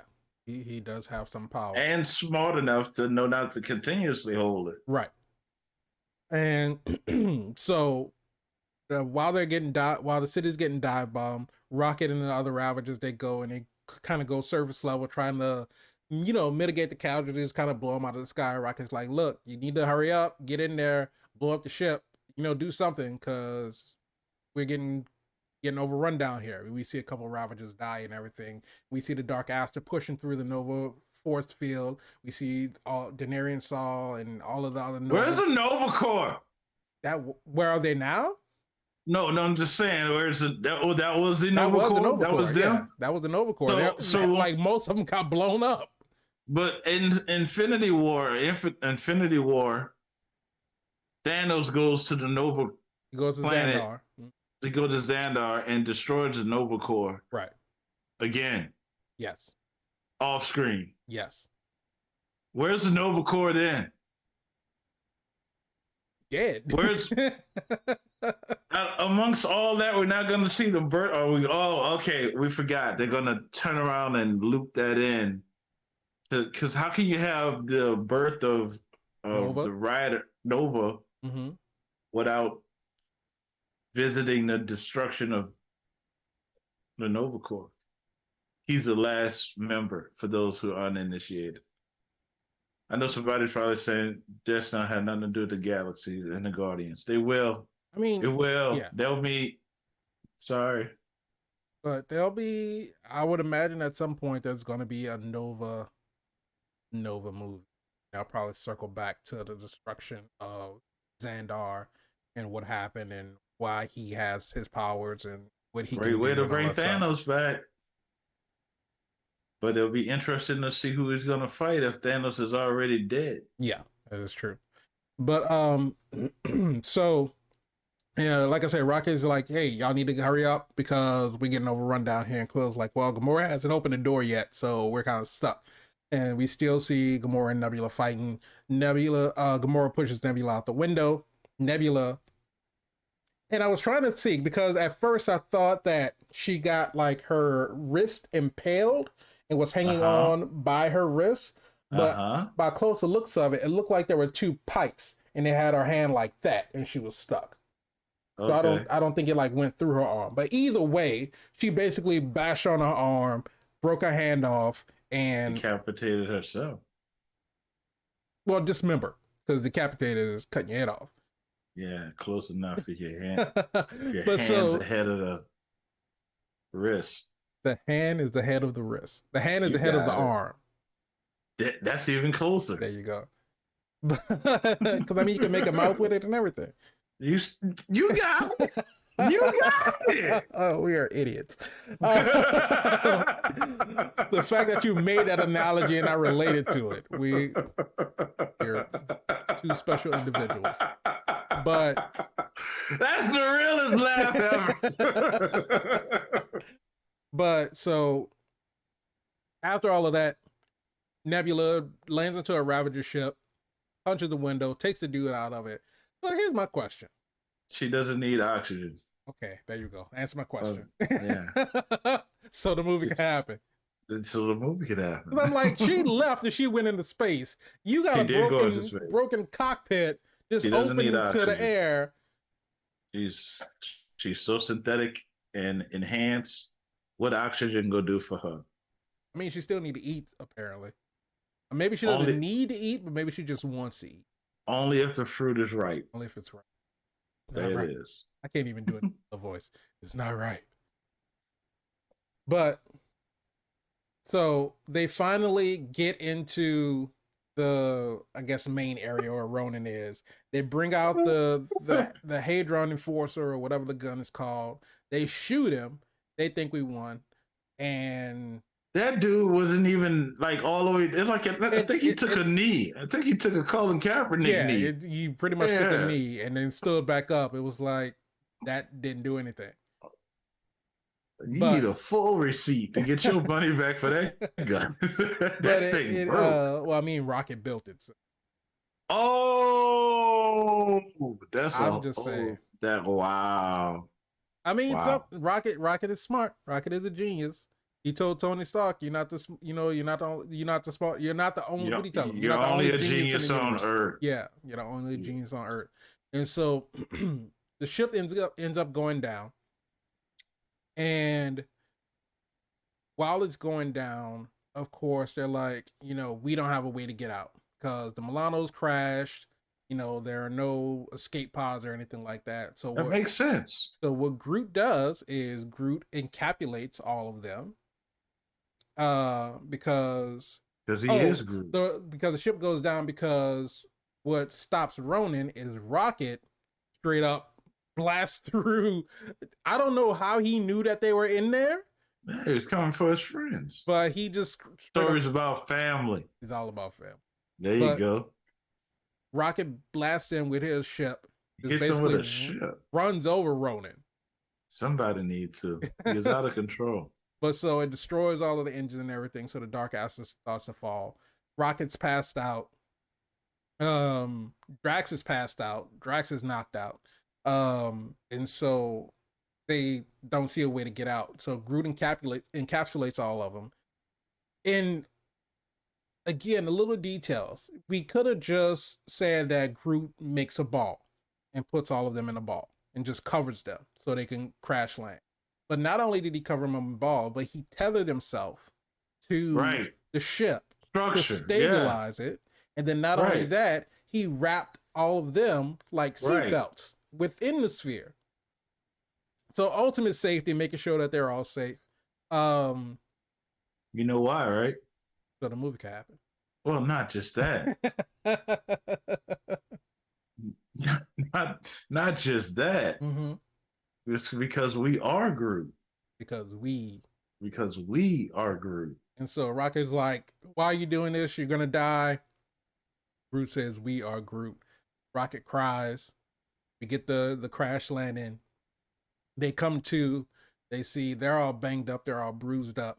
But they're alive. They're alive. Groot's not.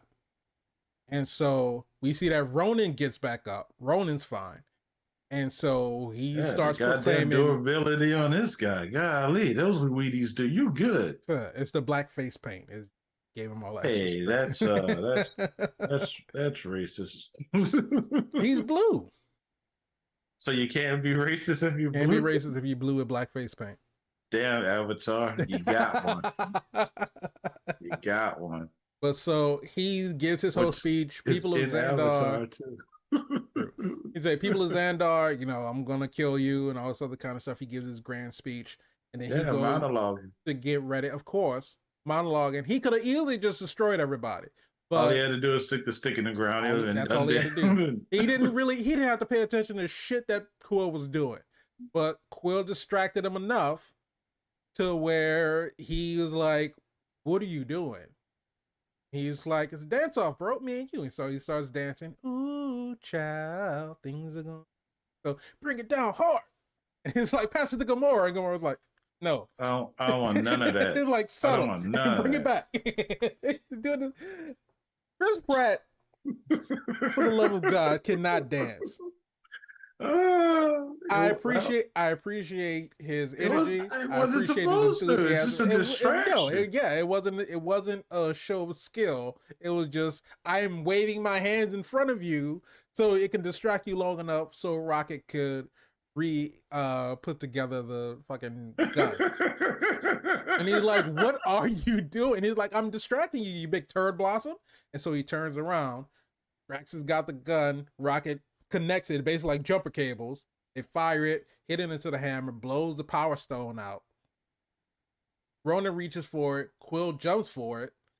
And the thing about it, Quill knows enough to know, because you talked about his intelligence continuously throughout this episode. Mm-hmm. He knows enough to know Ronan can't get it.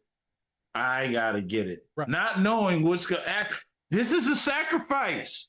Seeing what happened to Coralina, he is making the sacrifice, movie-wise. Mm-hmm. I'm going to grab this and ultimately die, but at least I can keep him from grabbing it. Well, here's the thing. So go for it. If he saw what happened to Coralina, he saw her get vaporized, essentially. Yeah, but at the same time, everything else is blown away. Right. True. So even if he's blown 50 feet back, somebody else could potentially come and grab it before he can. It's true, but who else could stand up to Ronan? Nobody. Nobody on that planet. Yeah.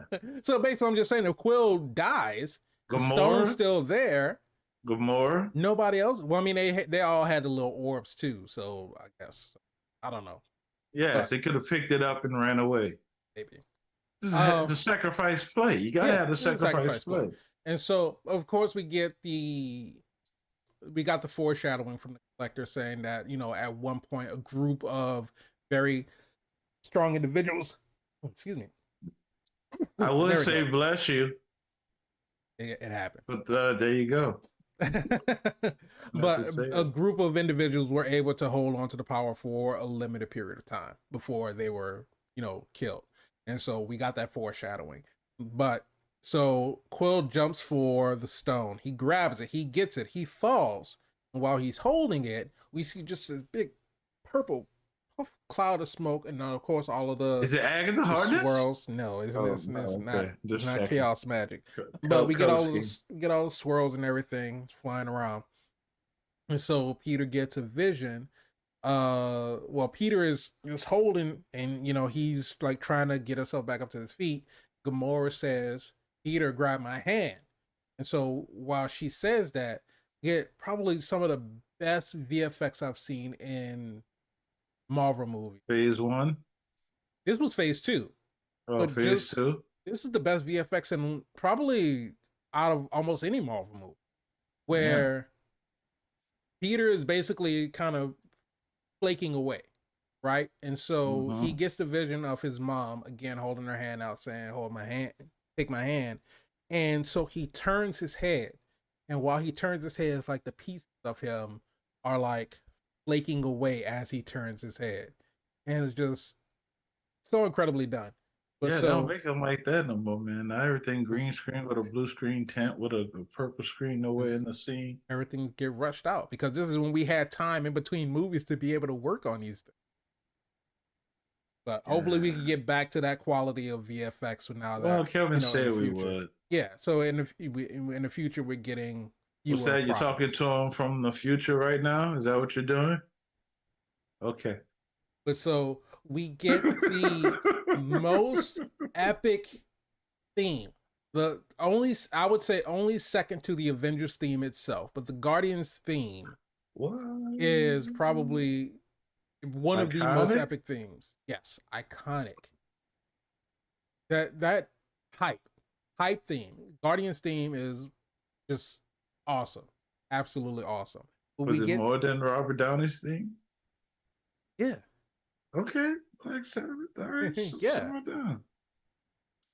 It's just the orchestral swells because each time a new Guardian held Peter's hand, and it was like the pulse of the power, and then the rise in the music, and then when all of them got together, and then they stood together, and then like the music started crescendo, boom, boom, and it's like that was like it's like this is the hype moment.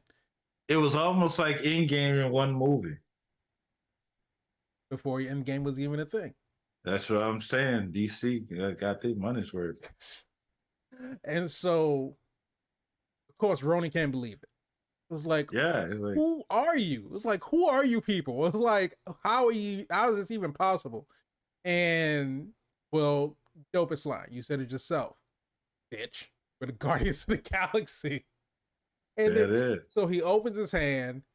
I don't know how he knew to do this because it's not something that was really discussed as to how to use the Power Stone.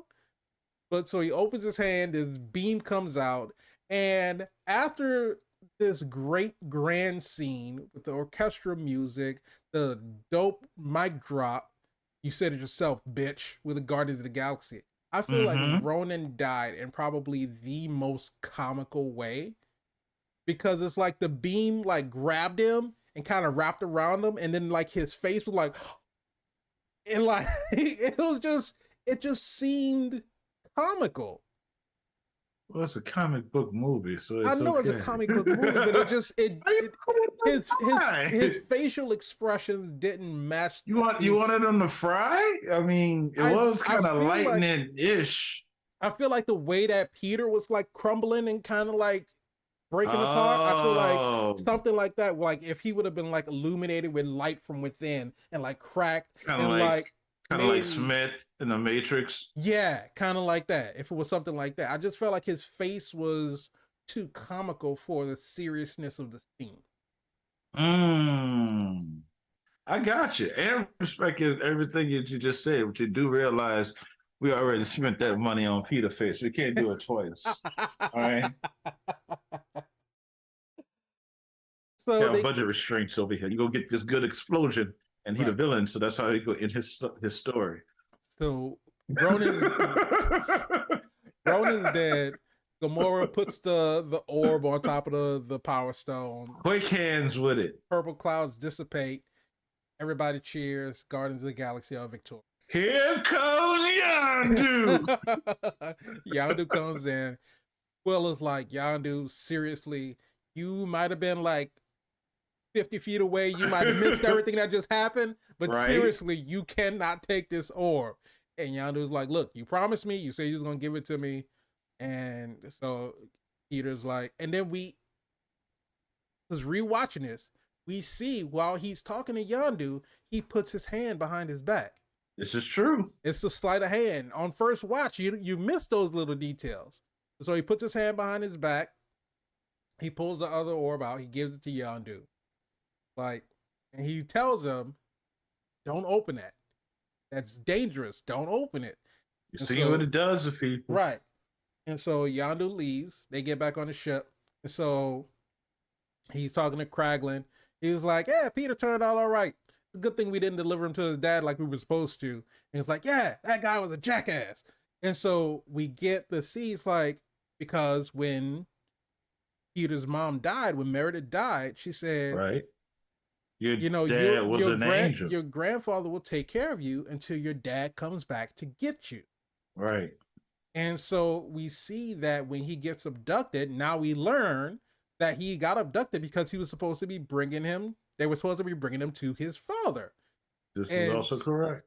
Building, again, like you were saying, building into the future of having that interconnectivity. It's like, okay, this is definitely going to play in a sequel movie. And so we start getting our resolution. We see that, they go talk to Nova Prime. They tell Peter that, his physiology, his biological makeup is something that's not of Earth. And so he's like, I'm not from Earth. And he's like, well, you're half Terran. So your mother was was a Terran, but your father was something completely different that we have no idea what. Again, planting seeds. And so, they tell him, they walk him out. They tell him that, your ship's been rebuilt. They rebuilt it as best as they could. They expunged all their criminal records. All this They're heroes. They're heroes. They're heroes. He said, your criminal records are clean, but of course, that doesn't prohibit you from being arrested from future crimes. And so Rocket's like, so what if someone has something and I want what that person has and I take it from them? Can I do that? He was like, no, that's theft. That's illegal. He was like, no, but you don't understand. I want it more than that person does. So it should be okay for me to have it. It's like, no, you still can't do that. And Drax says, what if I rip out the spine of my enemies? He's like, that's literally murder. That's one of the worst crimes of all. So still illegal. And Drax is like, And then just walks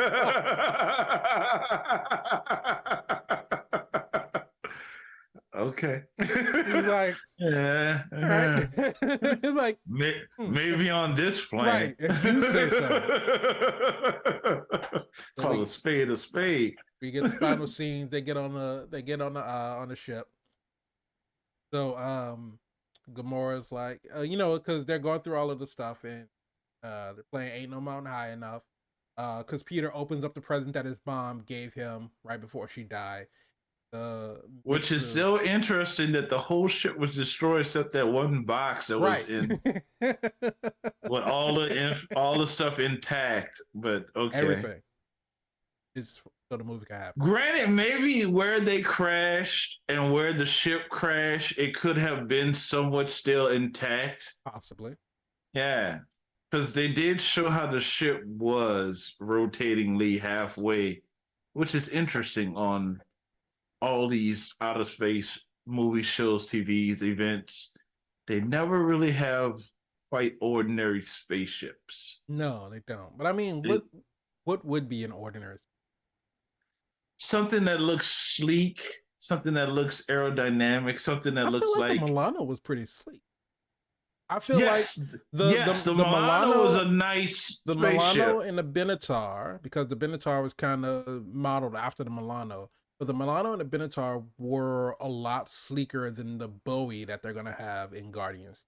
Yeah, the boy makes no sense to me, and The I'm Bowie looks more like a freight ship, like a and cargo ship almost.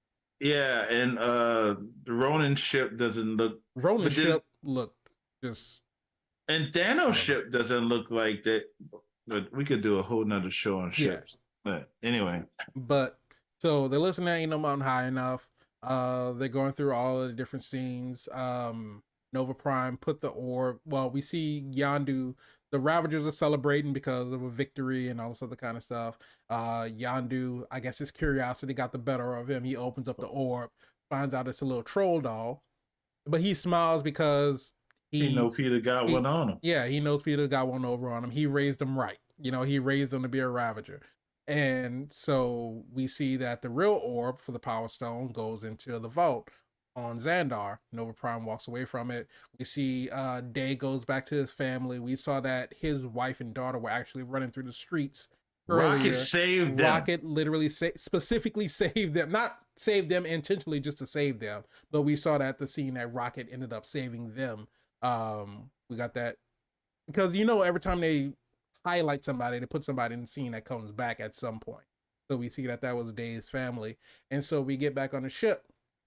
And while Quill is listening to the music, we see Gamora kind of swaying a little bit. She's starting to dance, and here's my thing: this all happened in the span of Well, what, a week?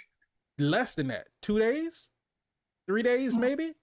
Yeah, Because it depends on how long it took travel time. Yeah, it depends on how long it took to get for them to get from place to place. So it could have probably been a week, maybe longer. But we see Gamora now is developing those feelings for, and or at least not hating him. It's a start. It's Gotta a start somewhere. Gotta start somewhere. So that Rockets, they get back into the cockpit. Rocket's holding a little potted plant that has a Groot stick. We see Groot stick starts to unravel. He's yawning, the beginnings of baby Groot. And so Quill asks a question. He's like, so what now, Guardians? Like, do we want to do something good, something bad, a little bit of both?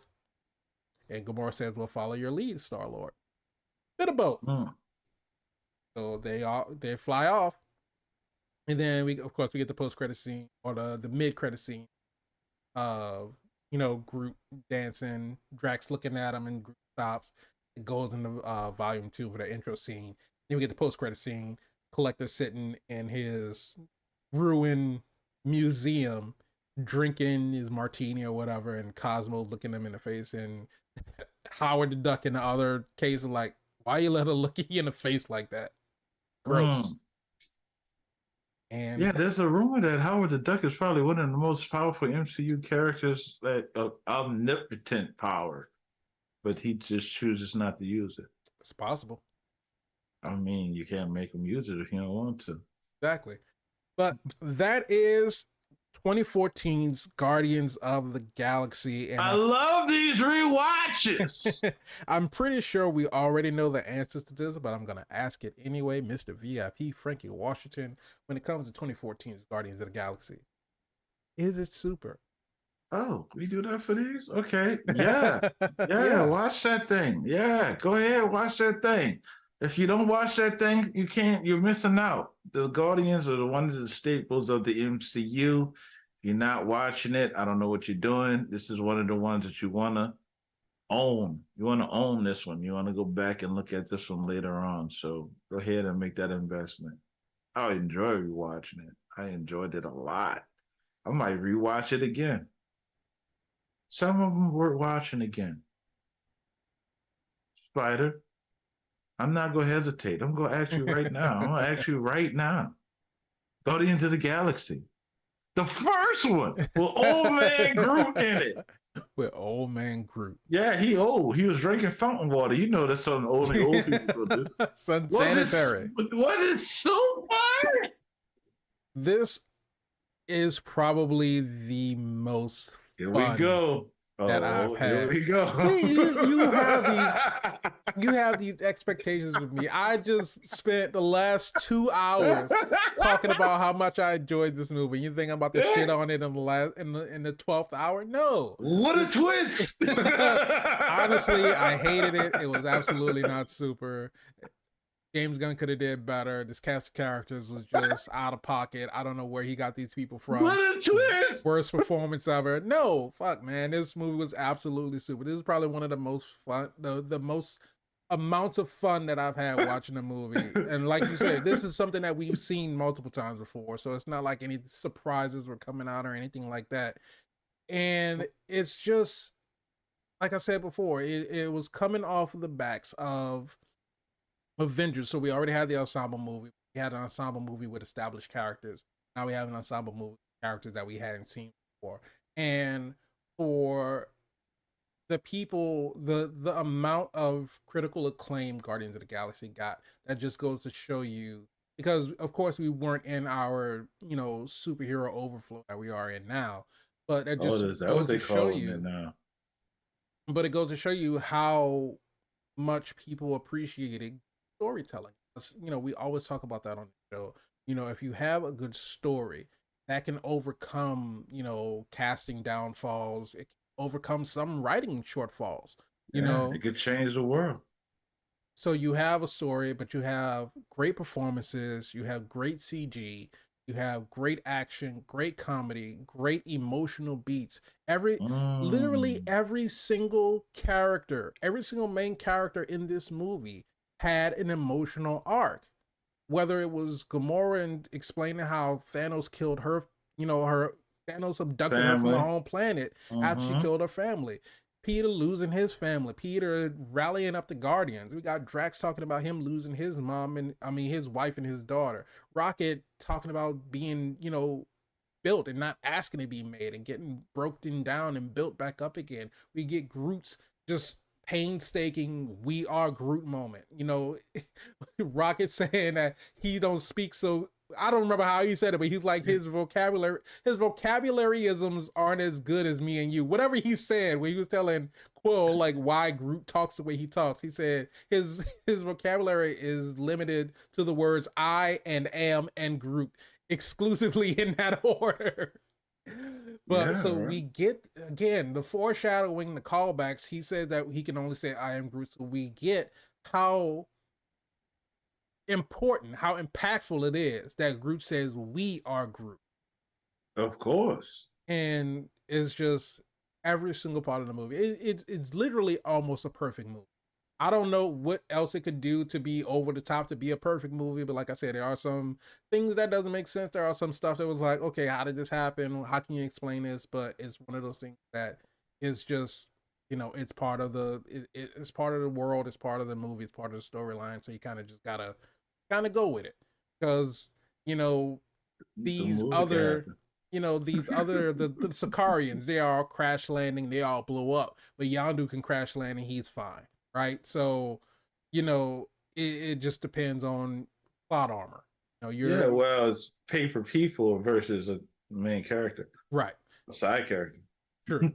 So, but no, absolutely, 100% super. If you have not seen Guardians 1, I don't know what life. It's almost been 10 years at this. God damn! It's on Disney Plus. Yeah, go watch it. You got to see it. Watch it at least once. At least once. If you don't watch it twice, watch it at least once. It absolutely phenomenal. Very well. James Gunn knocked it out of the park.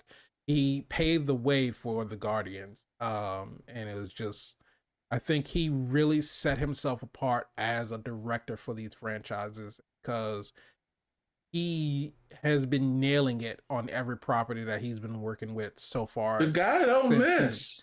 Since he's done Guardians, he's not missed. And I mean, it's not to say that he wasn't a good director before, because James Gunn has directed a lot of great things, but he's just been sort of skyrocketing since Guardians.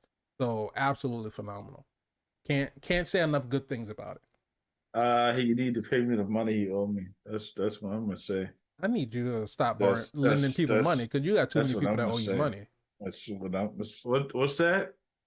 Seven owe you money too? No, well, Seven does. When you go pay? Hey, when you gonna pay me my money? Seven. Okay, we're not doing that. We're not gonna do that. Okay. Well, while Mr. VIP Franklin Washington settles his debts, we're not gonna do that. No, sir. Let us know in the comments what you thought about Guardians of the Galaxy. We are ramping up to prepare for Guardians of the Galaxy Volume 3, the final ride. Yeah, we're gonna get to 2. We're gearing up for Guardians of the Galaxy. Well, Volume you can't 3. get to 3 without 2. Exactly. So that's why we're doing these rewatches. However, next week we will be taking a pause in our Guardians rewatch, because we will be doing the Mandalorian Season 3. You tell these people too much, man. Look, they're supposed to come back and find out what we're talking about. To come back. It's like the overarching story in the episodic. This is the post-credit scene where we give them the teaser. The whole thing is an intro. The whole video. The whole video is the intro. Anyway, let us know in the comments what you thought about Guardians of the Galaxy. If you are excited for Guardians of the Galaxy Volume 3, let us know what you thought about the video. But remember, if you like this video, go ahead and hit the like button, subscribe to the channel, hit the bell so you can be notified when we have new episodes that come out. If you want the audio version of the podcast, just search for All Things Super on any of your podcast streaming platforms. And if you want to join in on the conversation, just tweet at us at ATSuperPod. One of the best conversations on the internet. I don't care who you put it up against. It works for us. Leave a comment, because we like reading the comments. Yeah, well, I was gonna say it. Oh, I was giving. Normally, you go right into praise. Oh, okay. All right. Well, you know what? I didn't mean to cut you off. You know, you might be right. You might be right. Okay. Listen, I'm gonna find 7. I'm gonna beat his ass. I'm gonna beat his ass like Ronan beat Drax. Damn. But thank you all so much for joining us. Again, we love doing this every week, and we're happy that you were here to be a part of this with us. But we will be back in the next episode. But until then, keep being super.